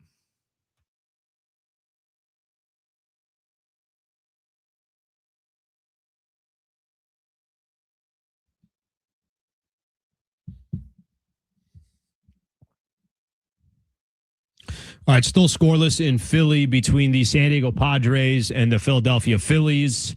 In about an hour, they will be tipping off in San Antonio. The San Antonio Spurs taking on the New York Knicks in the NBA Finals in Game 1. Want to welcome in Darren Smith, of course, part of the broadcast here for SDFC on 760.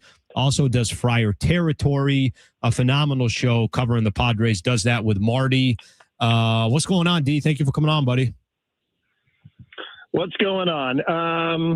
Trying to bide my time and just stop staring at the clock and stop scrolling through social media so I can watch more hype videos from Knicks fans and Knick aggregators and all sorts of New York Knicks basketball fans. So just ready to start in about an hour. To be honest with you, I'm trying to help you here. Like this is like a, get your mind. Well, it's not necessarily get your mind off it because I do have some NBA questions for you. But let me just ask with this because, as it kind of makes me think of maybe some certain times with the Padres or back in the day with the Chargers, even SDFC going into that game against Vancouver last year in the postseason.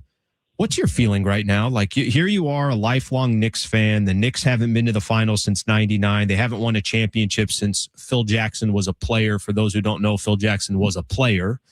What's going on through your mind right now? How exactly are you? What is the feeling that you have? Is it just all nervousness? Is there excitement? What is it? Yeah, it's a little bit of that. I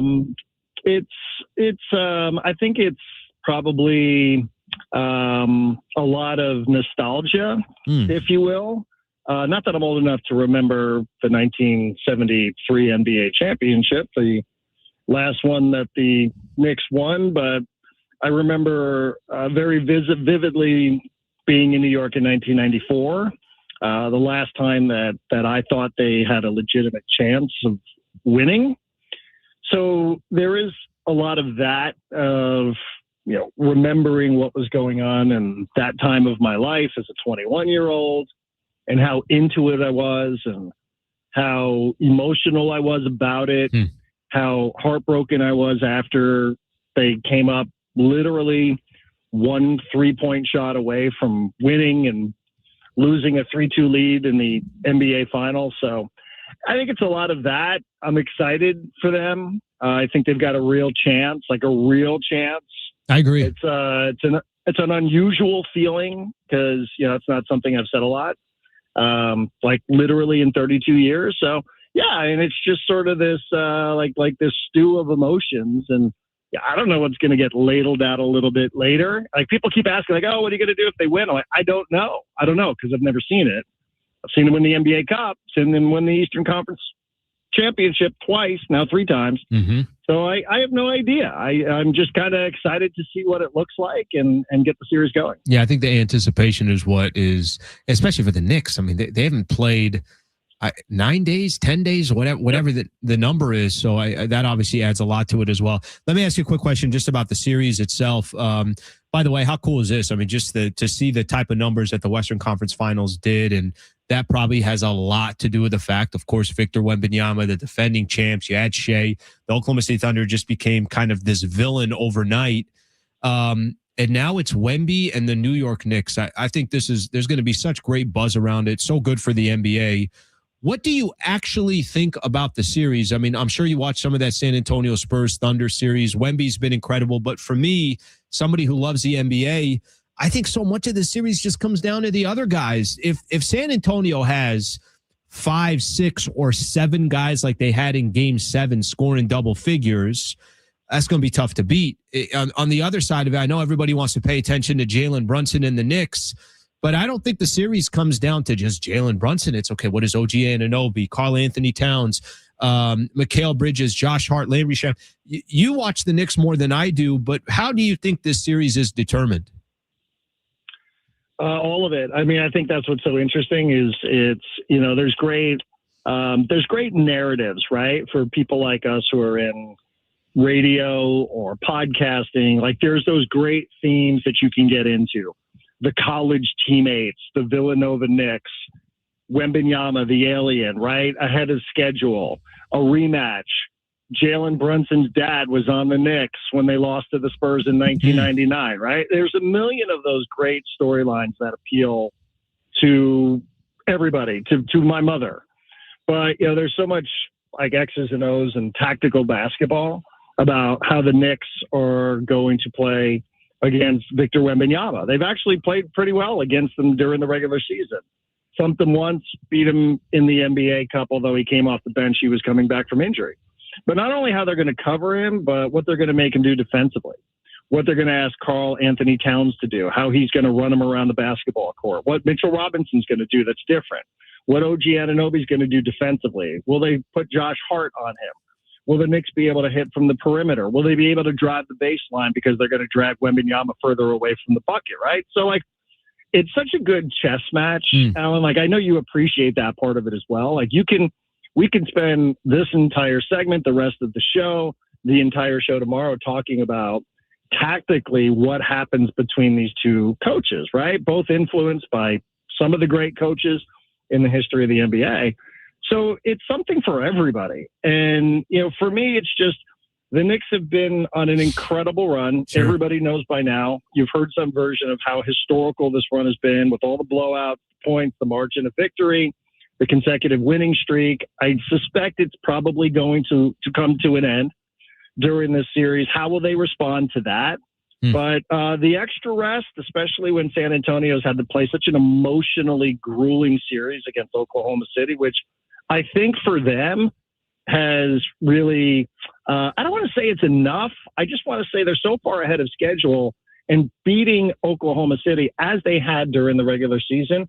That just has to feel like an emotional achievement for them already. Like they've accomplished that. I don't feel that sense at all, either, you know, as a fan or even as somebody who just follows the Knicks as closely as I do.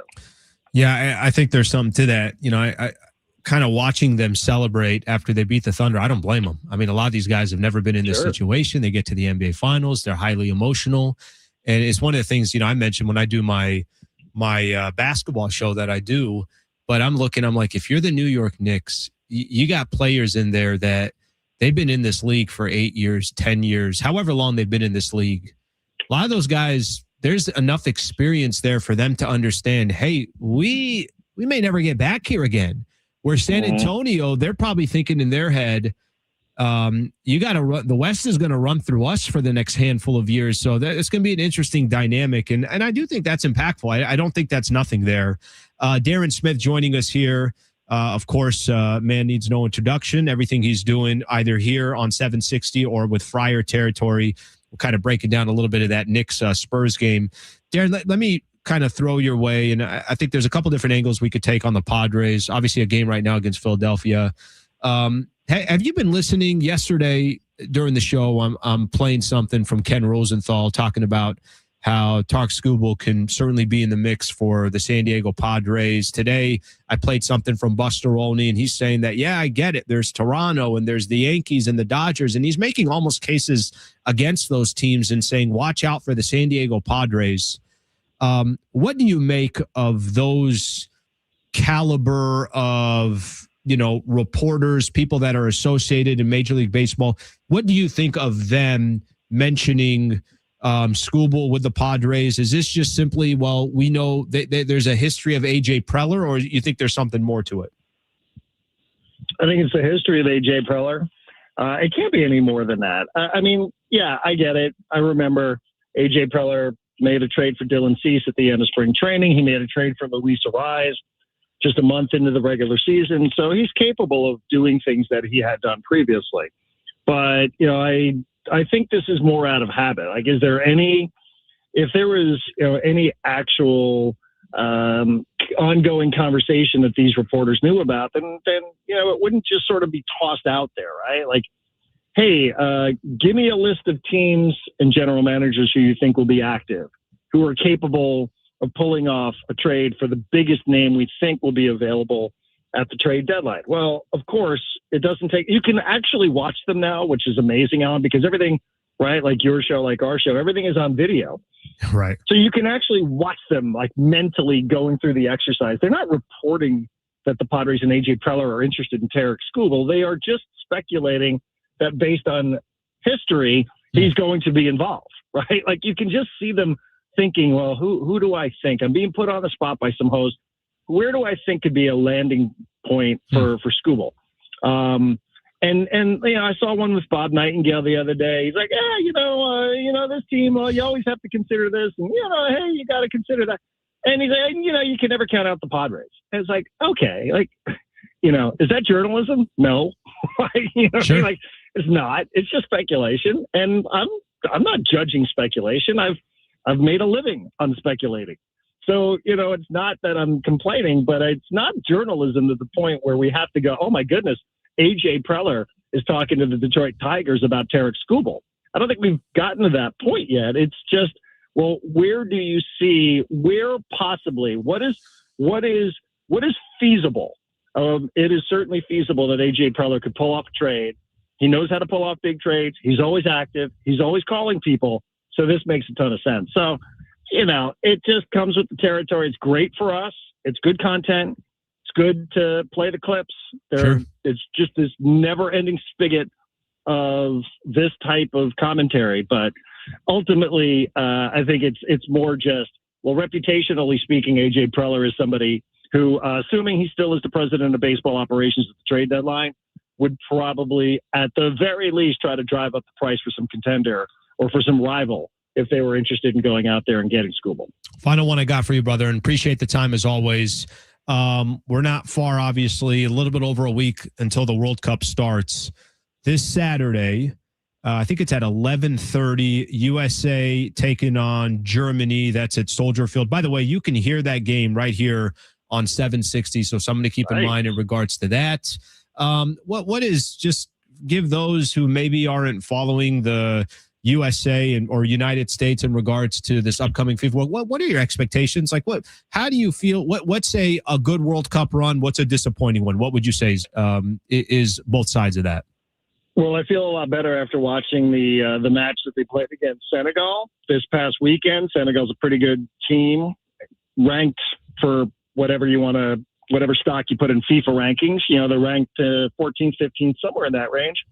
And the big storyline for me was, the USA's most popular player, and some would argue their best player or most important player is a guy named Christian Pulisic. And Christian Pulisic has been in a bit of a slump with his club team in Italy.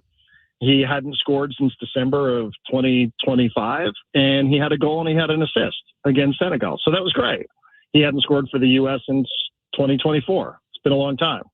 So whatever questions people may have had about Pulisic, does he carry with him the form into the World Cup? For the moment, appears like we can push that off to the side and worry about other things like the defending, the goalkeeping, So I think, getting at a group, winning a game in the knockout round, I think that's the very bare minimum of what you would consider to be a success. Get out of the group, whether you win it or not, finish first or second in your group, win at least one of those knockout games, capture the attention of the dormant U.S. soccer fan who has been reluctant to invest in the U.S. men's national team. That, to me, however you have to do it and however many games you have to do it in, that is as big an outcome as you probably could expect from the U.S. in this World Cup. Yeah, it's great stuff. I like that. Capture the attention. That's a great way to put it. Darren, appreciate you coming on. Great conversation, and enjoyed kind of flipping through all these topics. Good luck today, buddy. I'm already. Well, who are you picking? What is your pick? You're a prediction guy. I mean, what is your gut telling you about the final? I got Spurs in 7. Okay, great. Another 7-game series for me to. But could I gnaw off all my fingers? I'm going to tell you this. My blood pressure go through the roof. I'll be honest with you on this. Over the last 7-game loss that we had. I'll tell you this. Knicks, you said something earlier. They have a legitimate chance to win the championship, period. This is not one of those, whoever comes out of the West wins it. I think they have a legitimate chance of winning, of obviously winning the championship, and I wouldn't be surprised at all if they win it. So, you'll be nervous, but, with nervousness could come a chip. So you got a real chance here. I'll take it.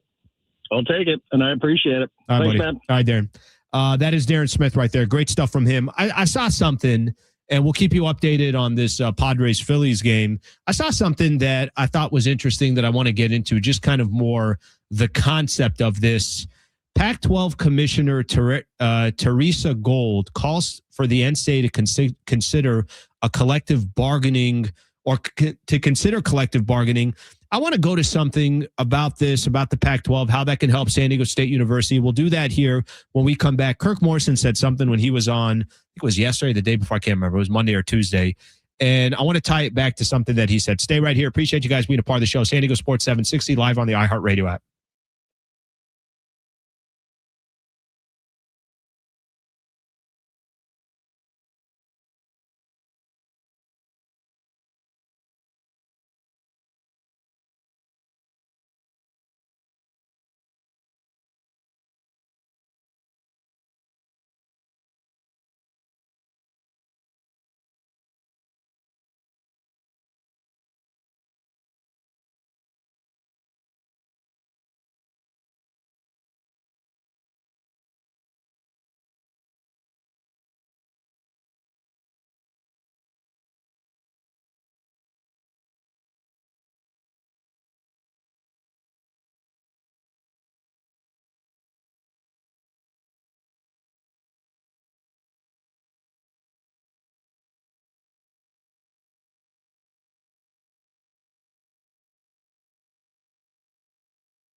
All right, 877-767-4760 if you want to be a part of the show.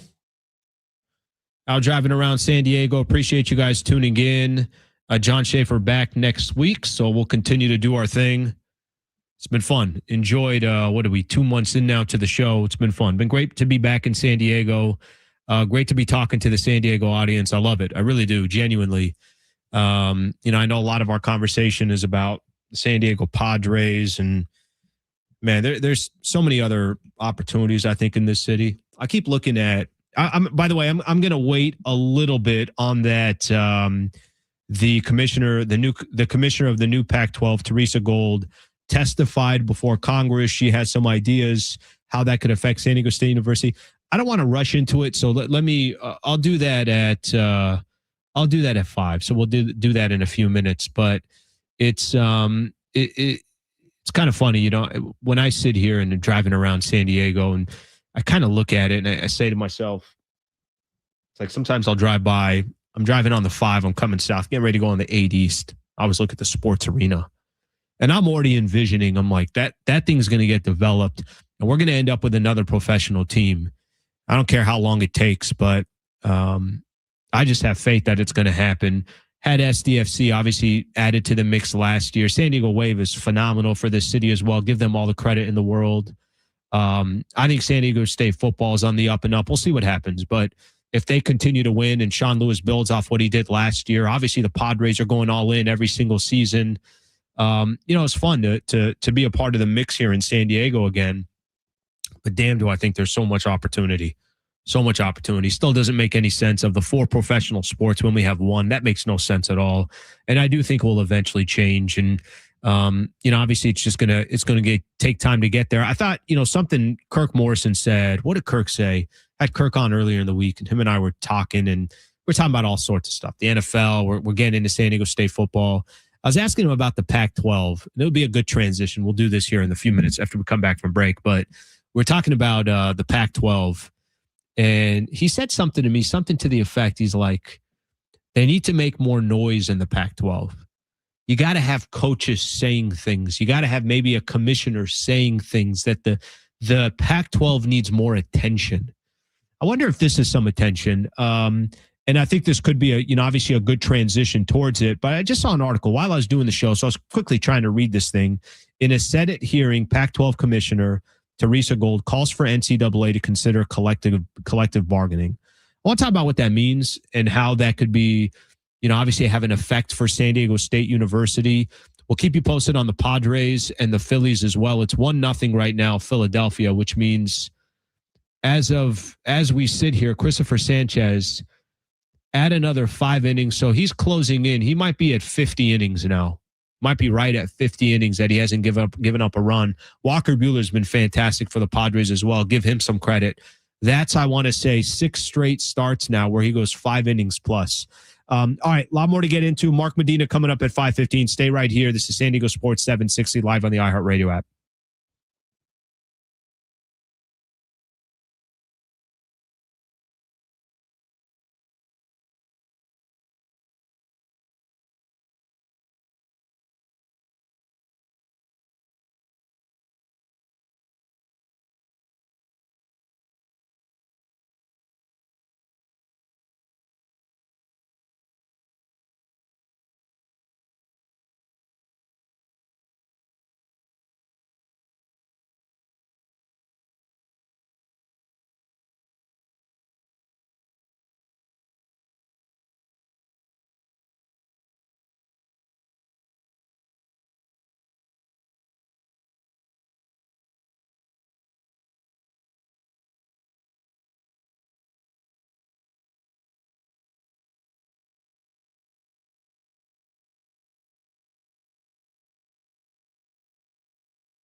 This report is sponsored by Unbound.org.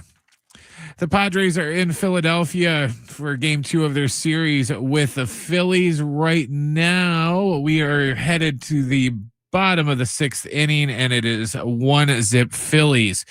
Earlier today, the Padres DFA'd Nick Castellanos after a 39-game stint with the team. He hit only 191 with a 560 OPS, 4 homers, and 20 ribbies in his time with the Padres. And we got NBA Finals Game 1 from San Antonio between the Knicks and Spurs.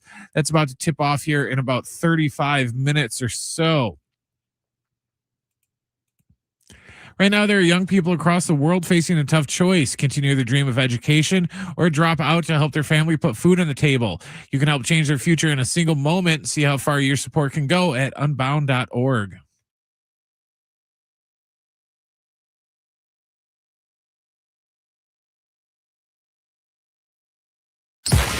It's Schaefer and Sliwa. John Schaefer and San Diego's own Alan Sliwa. Your Schaefer and Sliwa.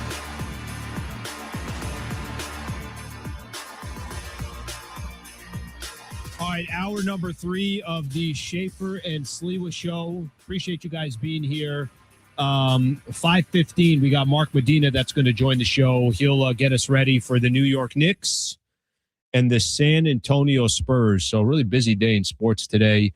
A lot of good stuff going on. Appreciate you guys picking 760 here to hang out with us all day. If you're out on YouTube, thank you for being here. If you're listening in your car, you can always feel free to call in 877-767-4760. And of course, on the iHeartRadio app as well. We're going to be giving away very, very shortly here. We're giving away a 4-pack of tickets to the San Diego County Fair. So make sure you're tuned in. I'll give you guys a cue when to call in. We'll take the 7th caller. Not yet. So we just kind of kick back and relax. We'll get there when we get there. 2 things I want to do here real quick. I just want to go off of, while I'm doing the show, there was a article. Article that came out in the UT. And I won't spend too much time on this, but last week I had earlier this week I had Kirk Morrison on, and I was talking about Kirk. I was telling Kirk, hey Kirk, what's the potential of the Pac-12? San Diego State obviously entering the Pac-12. I know it's not the same Pac-12. I'm not here trying to pretend it's Acee, UCLA, Washington, and Oregon, and everything else that came with the old Pac-12. But I do think it's better than it was in the Mountain West Conference. And, we'll see. I've heard J.D. Wicker. We've had him on, and he's talked about how you never know what can happen down the road. Maybe there is more realignment. Maybe there's some schools that at one point were a part of the Pac-12 and realize in the next few years, they don't want to travel all the way across to the East Coast to play a volleyball game or something like that. They want to stay here out on the West Coast. We'll see what the potential is. Kirk Morrison said something to me that I thought was interesting. He said that, the one thing he wants to see from the Pac-12 to kind of raise its visibility is make a little noise. You're listening to some of these other head coaches with some of these other universities that they're always running their mouth. They're challenging other universities. They're challenging the status quo. I thought it was interesting. I was like, oh, okay, yeah, you know what? He is right. Maybe we do need some more. Maybe we do need some more noise around the Pac-12. Maybe the attention, a proper attention that would go to the Pac-12 would be a great thing. So I see this article. Commissioner of the new Pac-12, Teresa Gold, testified before Congress and basically said this. She said college athletes should probably have more formal rights and bigger voice in how college sports is ran. This isn't quotes. This is just me getting a little bit of a breakdown here. This includes potentially athlete employment status, collective bargaining similar to unions in pro sports, more say over compensation, transfers, and scheduling. It's interesting to me because there are kind of some key provisions here that it's the haves and the have-nots. We know that the SEC doesn't want to see anything change because they're boxing out all the money that they're making. There's such a competitive advantage right now in the SEC and the Big Ten. And frankly, I think the ACC and the Big 12 are trying to get their cut, and then everybody else is obviously behind on the outside looking in. I don't even know where any of this stuff goes. I just like to see more articles out there about the Pac-12 and however you're getting attention. I agree with Kirk on that. I think it's an excellent point by Kirk Morrison. And then just a couple of days later, like I said, the commissioner of the new Pac-12, she's making a little bit of noise. She's, obviously trying to find ways to say, yeah, the way this thing is structured, I've heard Schaefer say this, and I think it's such a good point. He said that you think baseball is bad when it comes to competitive balance. Go look how college athletics are run. He's 100% right. I don't question that by any stretch of the imagination. So I think that's obviously a really good point. Brent, are you a hockey guy at all? You watch any of the Stanley Cup or just the playoffs, anything like that? I don't hate hockey or anything. Yeah. I don't watch it as much as I watch the other sports, but I'll watch the Stanley Cup playoffs for a little bit. I'll tie this back to San Diego. I'll be very creative with how I tie this back to SD. Yesterday, I got a cousin of mine who's, born and raised in San Diego, cheers for the same teams we cheer for, everything else.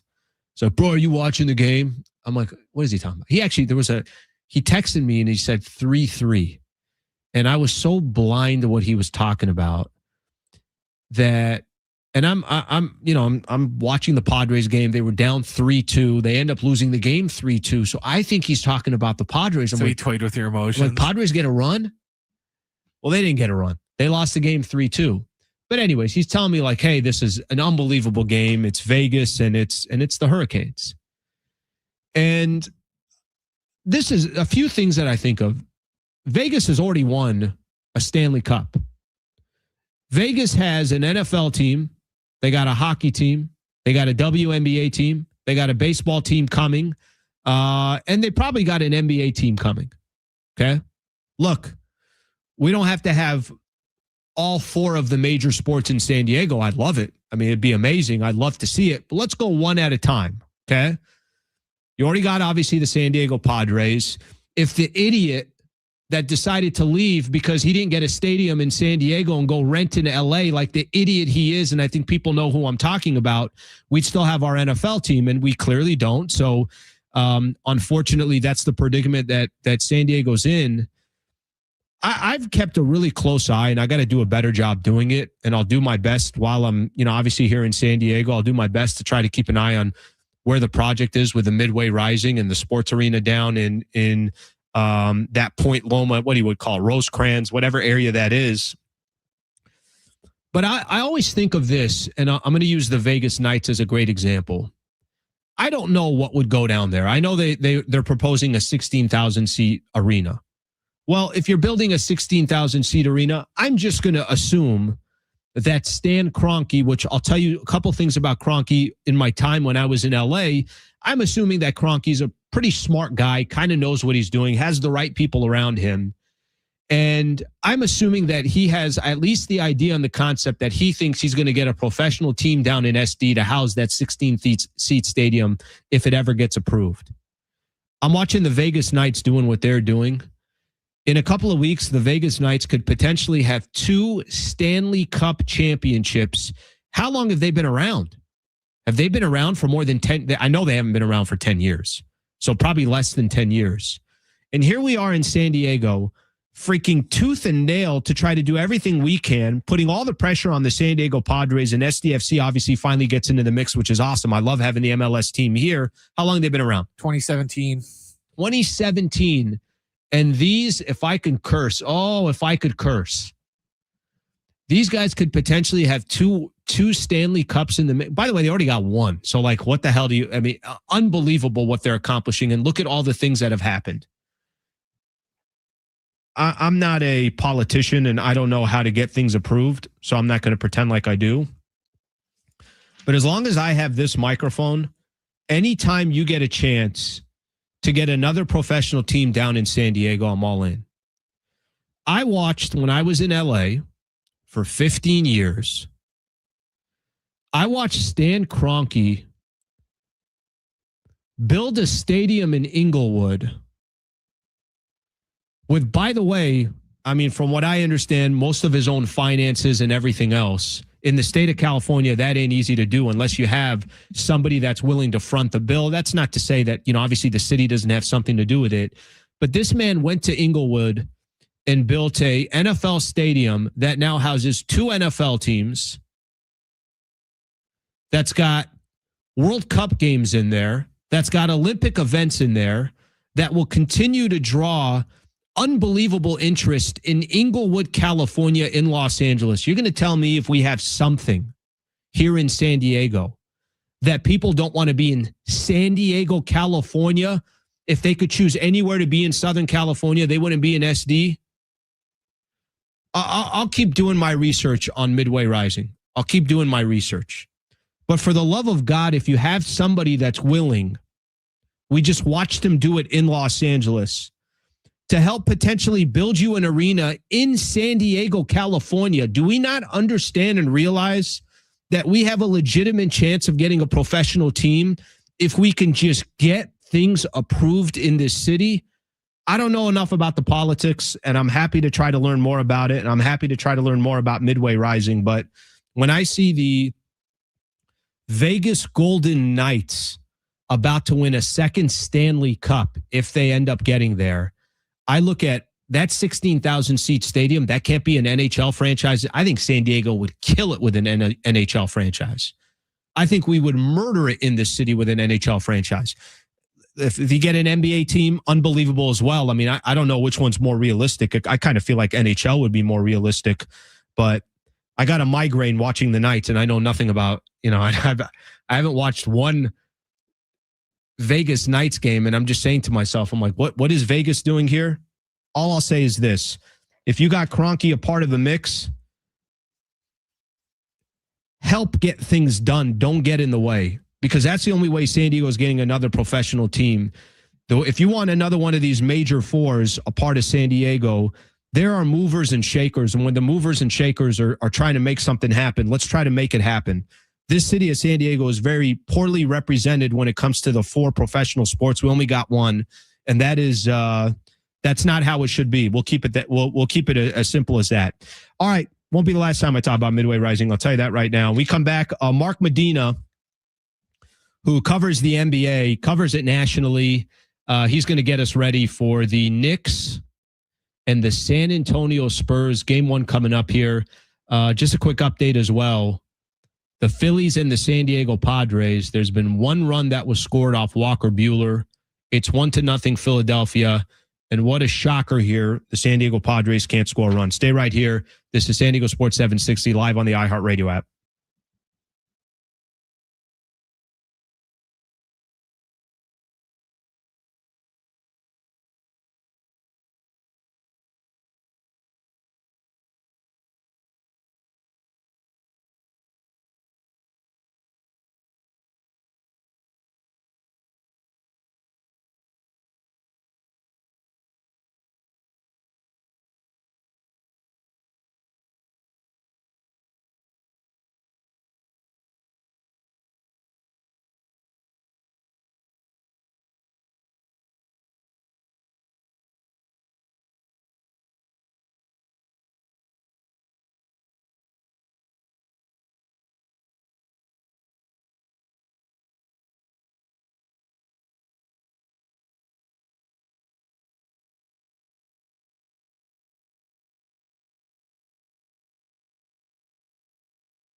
All right, in their final match before the World Cup, the U.S. men's national team takes on Germany in Chicago this Saturday. You can hear the match starting at 11:15 Saturday morning, exclusively on San Diego Sports 760. We'll keep everyone posted. Padres in a dogfight right now in Philadelphia, tied one apiece. Jackson Merrill getting an RBI single off of Christopher Sanchez to tie the game at one apiece.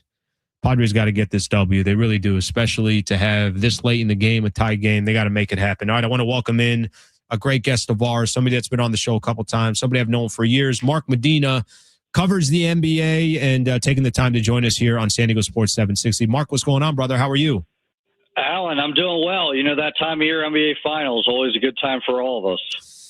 Yeah, you know, it's kind of funny. For me, I don't know how you feel about this, Mark, but I always like to can I see a game? Like I'm a little, as much as I'd like to determine, you know, what this series is going to look like, what to expect and everything else, there is a piece of let's get one game in, get a kind of an idea of how these two teams match up. I know they play 3 times during the regular season if you count the NBA Cup. What's kind of your initial thoughts on this series without seeing one of these finals games just yet? Yeah, I would give this edge to the Spurs because I think that, you know, they've gone through a much tougher playoff landscape, and I think on paper they're a lot better. But the other thing is the Knicks are more rested because they didn't have to go through a grueling 7-game series against the defending champs. And by performance, even though you have to equate opponent, by performance, they are the team that has played the best basketball. So I do expect that the Spurs will win in 6, but I don't think that games are going to be blowouts. I think the Knicks will show respectable performances every single game. And as a result, even if it has this feel that, you know what, the Spurs are just inevitably the better team, I think there still should be some pretty good competition every single game. You know, as I kind of sit here, and I know it's easy for us to think about experience, and, you know, I've kind of had this, all right, I look at San Antonio, I look at their path, and they had such an unbelievable regular season. They go toe-to-toe with the Oklahoma City Thunder, obviously end up beating them in 7. Experience hasn't seemed to be an issue so far. However, I do think the Knicks, like, that's as much experience as you can get. Not to say that these guys have all won championships before, but how much do you think that comes into play? How much do you think that weighs in on how this series unfolds? You know, we've seen that with the Spurs, experience doesn't matter. I mean, they are, you know, ahead of their timeline. Victor Wembanyama is a generational talent.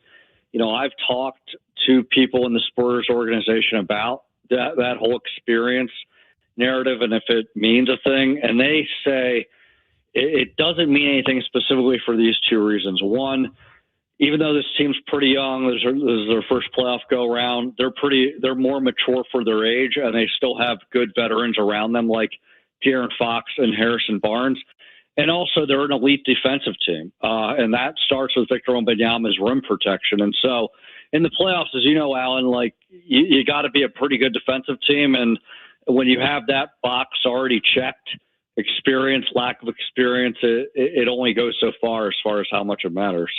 Mark Medina taking some time to join us here on San Diego Sports 760. He's part of Fadeaway World. He's part of Forbes Sports, does a lot of work for Athlon Sports as well. TV up in Los Angeles with Sports Central LA and Spectrum. So you can hear him everywhere, and also part of Fox Sports Radio, a contributor Fox Sports Radio.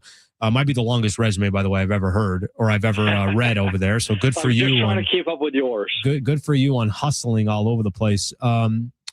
Wemby has been box office so far. It's been so incredible to watch him play. I think for a lot of maybe casual fans, NBA fans, they're going to watch either way, but casual fans, I think you're going to catch a lot of people. Nobody really knows, never seen anything like this. So with that in mind, what's your expectations for Victor Wembanyama? Just how you think he'll impact this series, and what kind of expectations should we be having for a 22-year-old in the finals? I think we're seeing the first year of sustained greatness. Now, from an execution standpoint, part of me does wonder, at least in the short term, tonight in Game 1, maybe Game 2, that did he expend so much physical and emotional energy, getting past the Thunder because of that gauntlet, and just knowing that UNC, the defending champs, maybe think the mission's over. But I think in fairness to Wemby, he has been mature beyond his years. And you've seen just this really dynamic personality with him and his skill set. Like, he has every single thing. He's got the 3-point range, but the big man skills. He's an elite defender individually, but also team-wise. He's this humble superstar that elevates his teammates, points the finger at himself, but he's also like this chippy, kind of petty superstar that embraces the rivalry and the heated competition and emotions. And so I think because he has all those different parts of his game and his personality, he's ready for the moment. And this is the introduction to what we're going to get used to, I think, in the next decade and beyond, of repeat appearances in the NBA Finals as well as repeat championship, presentations afterwards. Mark Medina joining us here, San Diego Sports 760. You've been around basketball for a long time, and you and I have ran into each other a lot, with both of us covering the Lakers. How important do you think De'Aaron Fox is? I say that because, watching De'Aaron Fox in the Western Conference, watching him when he was in Sacramento, seeing him take on the Lakers, I felt like a lot of times, not just Laker matchups, but he just, I enjoy watching him play. I like his style of basketball. One of the more clutch players in the NBA. Has not been the De'Aaron Fox I thought he was going to be since he got to San Antonio. But here you are, you're in the finals. And this is a player that I think could have a significant impact in this series. Am I overestimating his impact in this series? No, he's really important. I mean, I remember talking to Mitch Johnson, the Spurs coach, earlier this season about where does De'Aaron Fox's value fit into this puzzle piece here. And, Mitch Johnson said that he is like the most unsung reason why this has all worked. And what he means by that is his play. He's still playing all-star caliber level. He moves the pace down. He is a veteran voice in the locker room, but he's also allowed Dylan Harper and Stephon Castle to flourish by really threading the needle of being this lead by example guy and this veteran, but not getting in their way of these young players. And so some of his value diluted this playoffs because of injury limitations. And also the fact that when he was out, Dylan Harper and Stephon Castle really rose to the occasion. But I think that he is, I wouldn't say the second most important player behind Victor Wembanyama, because we've seen Stephon Castle and Dylan Harper grow before our very eyes. But De'Aaron Fox is part of the formula here. And when you talk to people around the NBA, there's this feeling that it's a matter of when, not if, Dylan Harper, Stephon Castle eclipse De'Aaron Fox in the depth chart. And you can make a case that maybe has already happened when he was out. But in the short term, he still is very valuable as a player, and he's not going anywhere. He signed that max extension last summer. So, if at some point in the next 3 years they do have to make those tough decisions, I'm sure the Spurs will. But in the very present time, now and next season, he's a pretty integral part with the Spurs, with still playing all-star caliber level and being that bridge before Dylan Harper and Stephon Castle truly become the best versions of themselves as, all-star caliber players. Mark Medina here, joining us on San Diego Sports 760. Covers the NBA, does a fantastic job, and also previewing the NBA Finals, which is coming up in about 15 minutes or so. Mark, there's so much kind of hype around, or maybe not hype. I don't know if that's the right way to put it. So much attention on the San Antonio Spurs. They're obviously riding on a high. You came out of the West. The West is obviously the better conference. How do the Knicks win this series? What has to happen for the New York Knicks to win their first first Larry O'Brien trophy since 1973? What has to happen for the Knicks to be the NBA champs? Well, there's a few things. I think the biggest thing is how they handled Victor Wembanyama. I mean, I think it's inevitable that Victor Wembanyama is the best player in this series, not just on the Spurs. But can they at least make it difficult that throughout this series, he seems to be more and more tired because of the physicality that the Knicks imposed on him, and at least, maximize their odds of having inefficient performances? Because if not, this series is over before it even starts. I think the other thing is it's inevitable you have to have all-star caliber performances and chemistry with Jalen Brunson and Karl-Anthony Towns, but they also have to have a dependable third option every single game. And you saw when the Knicks were struggling up until, this playoff push, they weren't quite sure what they were going to get from their number three. Part of it is because so many fluid rotations and injuries, but a lot of it also had to do with inconsistency with Mikal Bridges and OG Anunoby. We always knew that Josh Hart would at least be a dependable role player, but we didn't know if he could be the third leading scorer. So there always has to be that definitive X factor behind Cat and Jalen Brunson. And I would say the third thing, once they get to New York, they really have to bank on that home crowd. I mean, it's inevitable. There's going to be a lot of excitement on Celebrity Row as well as the nosebleeds because this is the Mecca basketball arena of MSG. They haven't been to the finals since 1999. It's a big market, so they have that built-in home court advantage once they get back to the Garden, but they have to make good use of it. So I would say it's all those three. You're not going to stop Victor Wembanyama, can you at least tire him out, make his game less efficient? Do they have a dependable guy beyond Jalen Brunson, Karl-Anthony Towns, and can they at least win one home game because of just all the buzz at Madison Square Garden? Could you imagine? I didn't listen. I should listen. Can you imagine New York sports talk radio right now? Oh, my gosh. Well, Mark, I'm going to say they're going to be a little confident. Let's just put it that way. Their chest is going to be out like you couldn't imagine. By the way, they should be. They got to the NBA Finals. They won 11 in a row, so they should be. Mark, thank you, buddy. Appreciate your time very much. Great insight as always. I appreciate you, man. All right, that is Mark Medina right there. All right. Yeah, guess we could talk about Padres offense here in a little bit. Not much to talk about. Here's what we are going to do. I got some good news for everybody. Right now, if you call in 877-767-4760, 877-767-4760, we're going to get caller number 7 to win a 4-pack of tickets to the San Diego County Fair. A 4-pack of tickets to the San Diego County Fair. Time this out right, maybe not right away. We're taking the 7th caller. Once upon a fair, there was a tale of food, fun, friends, family, laughter, tradition, music, amazement, and more. The San Diego County Fair, the biggest and longest running event in San Diego County, makes its triumphant return from June 10th through July 5th, 2026. Closed Mondays and Tuesdays. Visit sdfair.com to plan your happily ever after. Again, that's sdfair.com. We're giving away those tickets right now. We'll talk Padres when we come back. Buster Olney had a really, really good article that I want to get into about Peter Seidler's legacy. We're going to do that coming up next. And we're going to also talk about a team that can't freaking hit if their life depended on it. Stay right here. This is San Diego Sports 760 live on the iHeartRadio app.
This report is sponsored by eBay.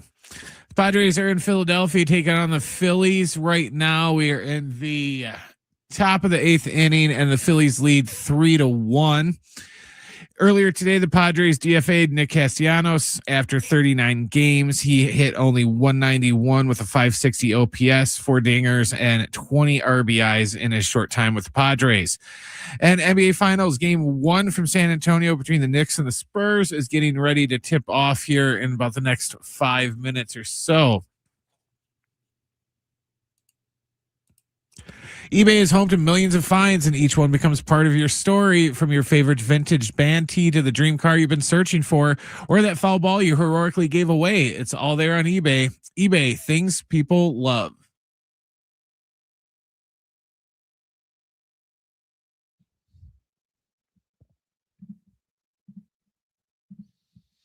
All right, very mildly put, very frustrating to watch San Diego Padres baseball right now. By the way, shout out to Mark Medina, came on the show.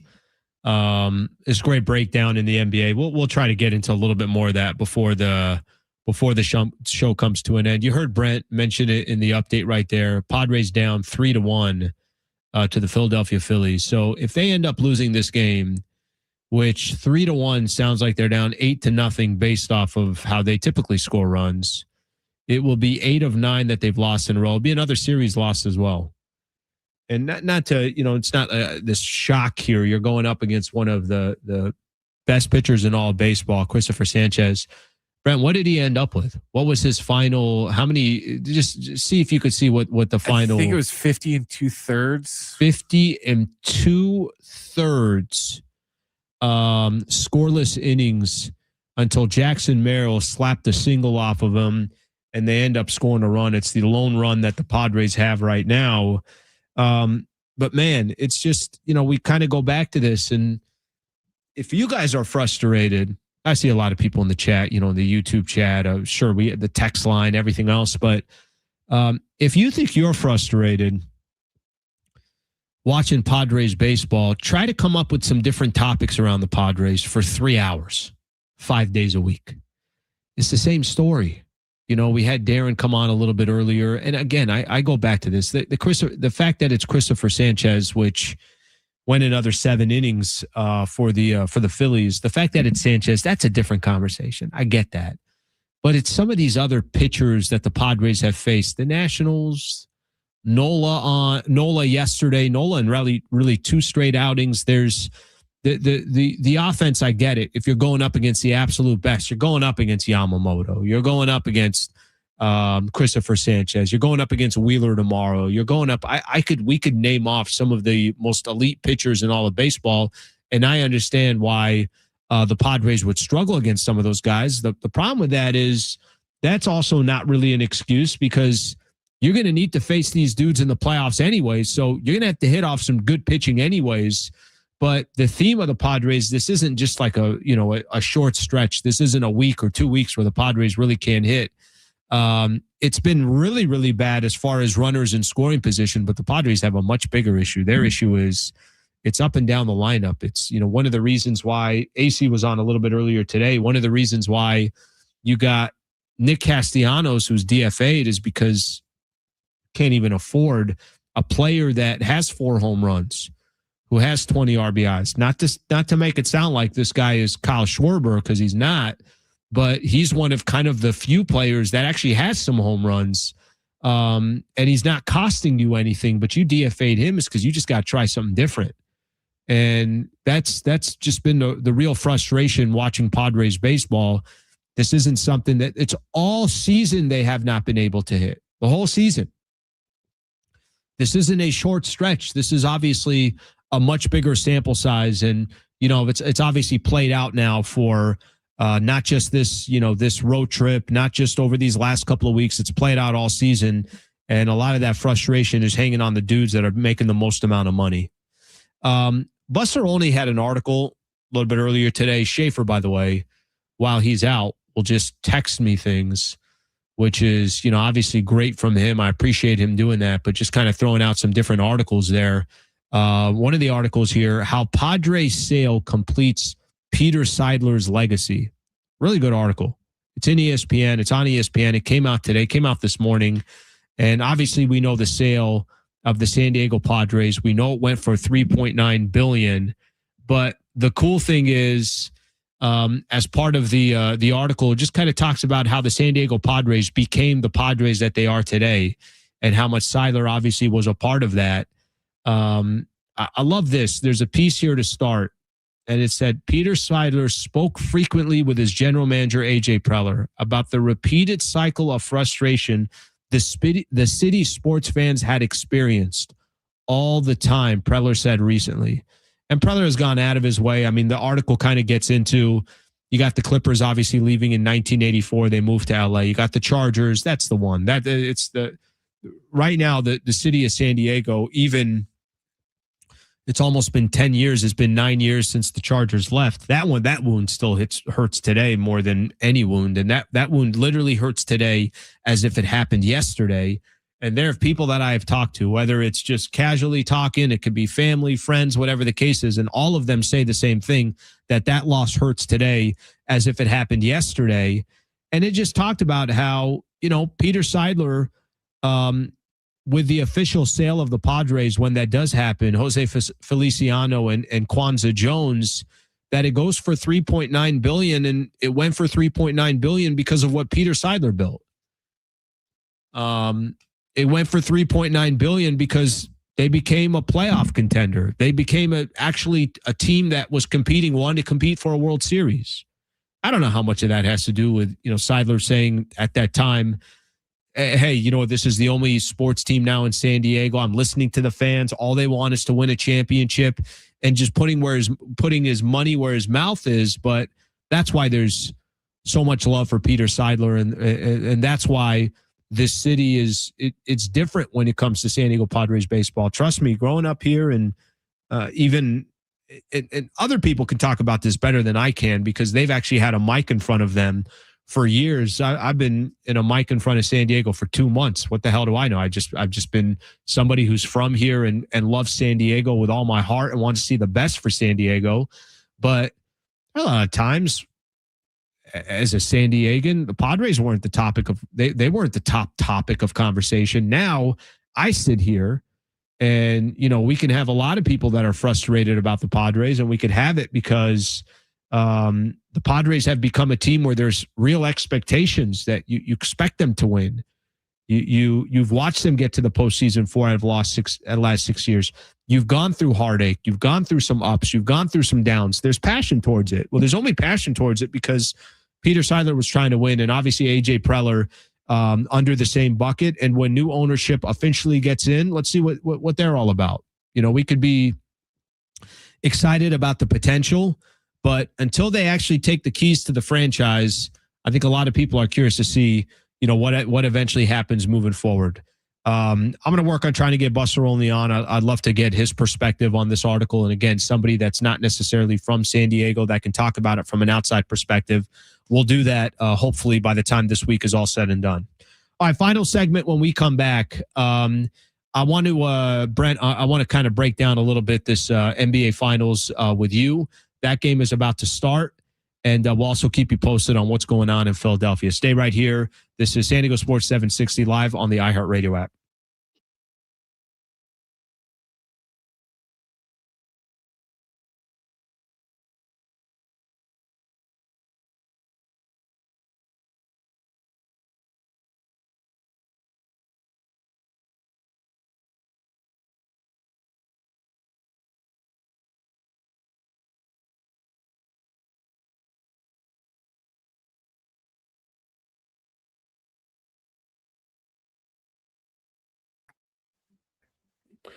Can you guys hear me right now when I'm unmuted? Just tell me yes or no. Just want to know if I could talk to you guys during a break. Is that possible? Or no?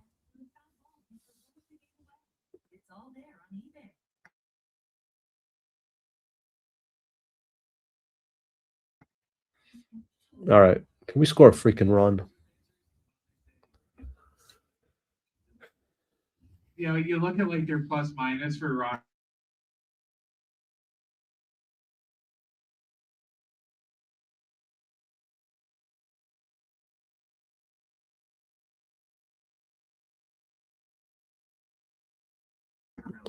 This is part of the stupidity I'm talking about. The pitcher walks somebody on 4, or walks was his Sheets he walks on 4 pitches. He hit Xander Bogaerts, and you swing at the first pitch. This is the stuff I don't understand. I literally don't understand. This is some of the stupidity I'm talking about. Why are you swinging right there? Take a couple of pitches.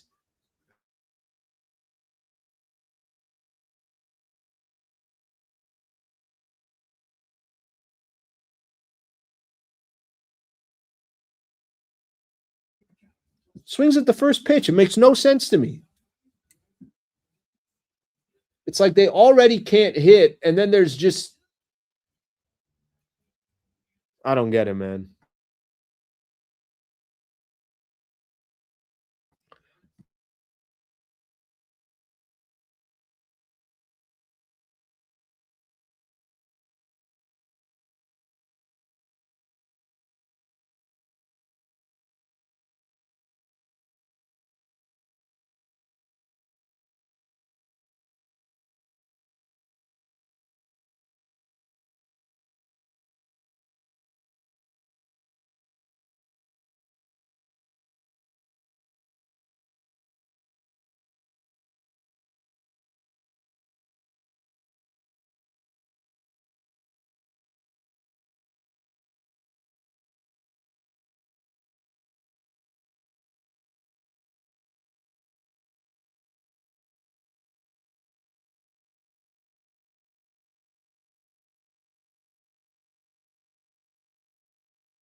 I appreciate you guys hanging out.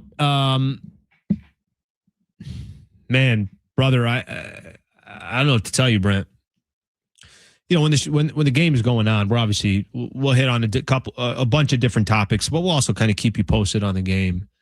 But this team, Brent, down 3-2 right now, and not threatening. Whatever threat was there, it's over. But they make certain decisions.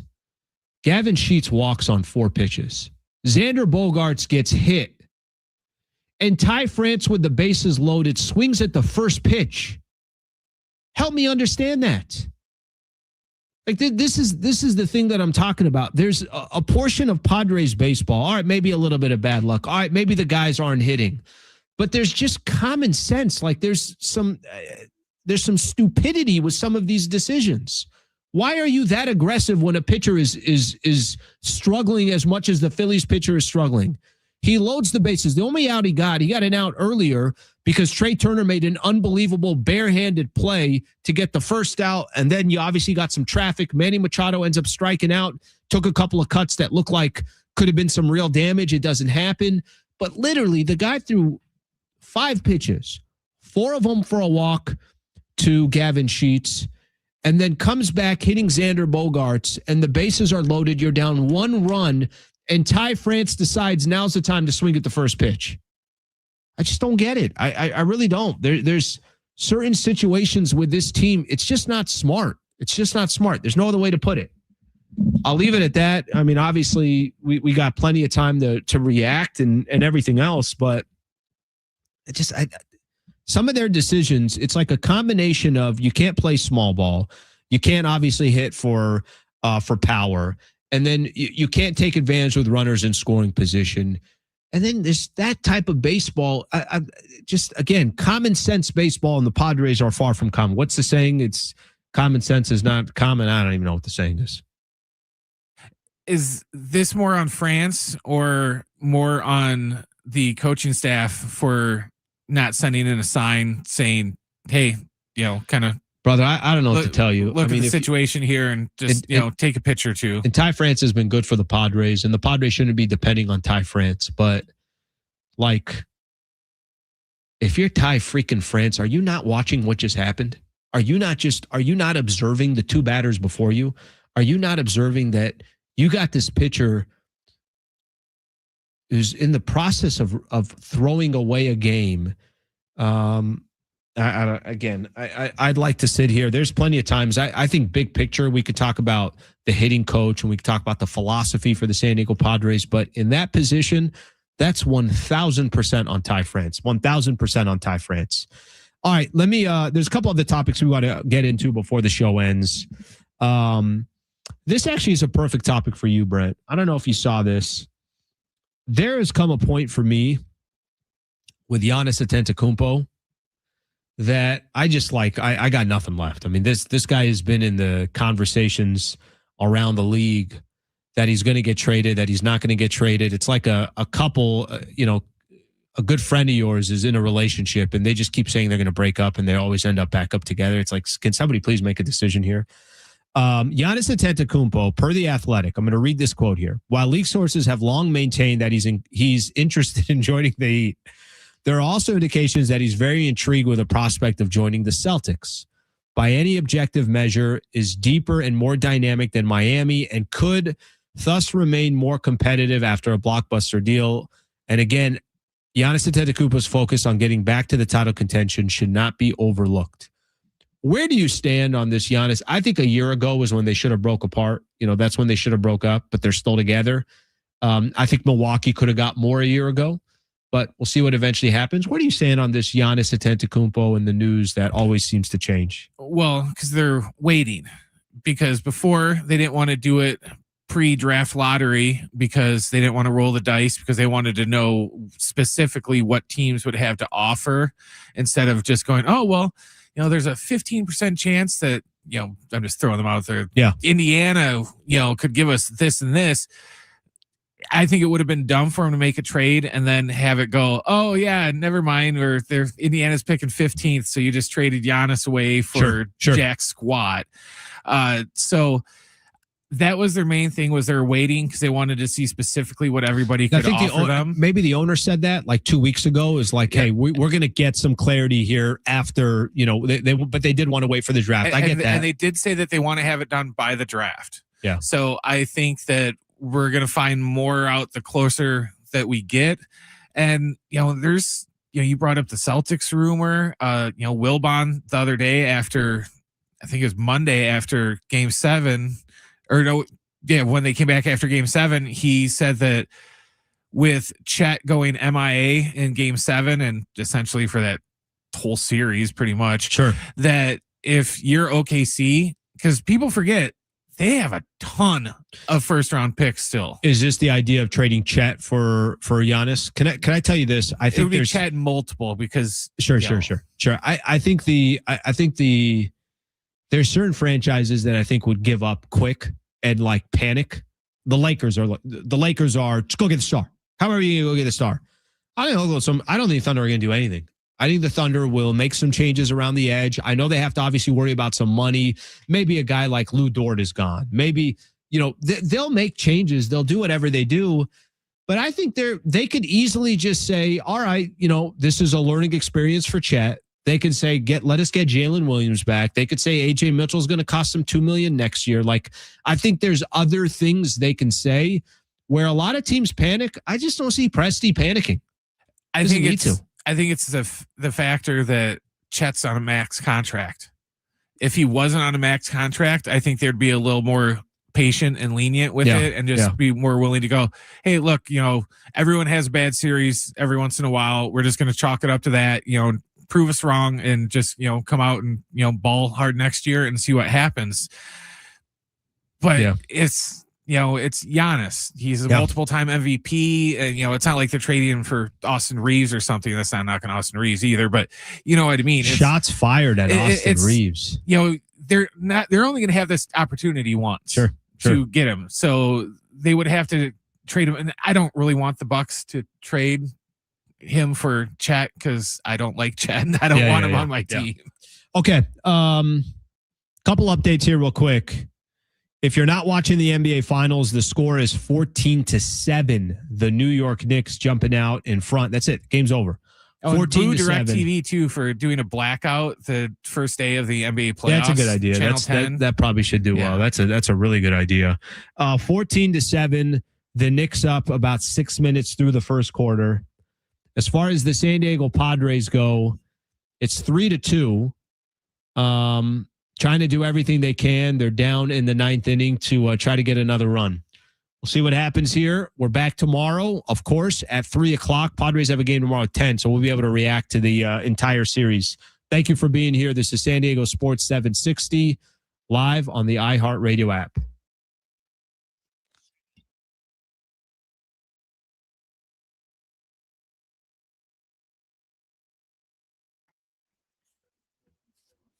You guys hear me?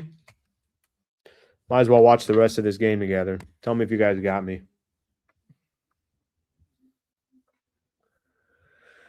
Oh, this freaking team. Nothing's going their way, guys. Nothing. Nothing's going their way, my people. Nothing. And they're not helping themselves out. I mean, this is not just like bad luck or anything like that. Freaking Ty France. I'm going to hallucinate. I'm going to hallucinate on that Ty France. Down to our last strike.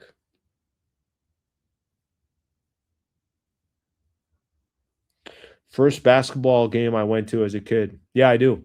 Right here, Sports Arena, San Diego. Lakers would come. Jesus. Lakers would come play preseason game once a year here. It's the first basketball game I went to. I got to see Chick Hearn and Stu Lance. Not a hot mic. I'm on for a reason. We're staying live here after the show, just watching the Padres finish up. Let this kid battle. See what he can do. Freaking Philly owns us. I think they're like 18-5 or something like that in their last 23 games.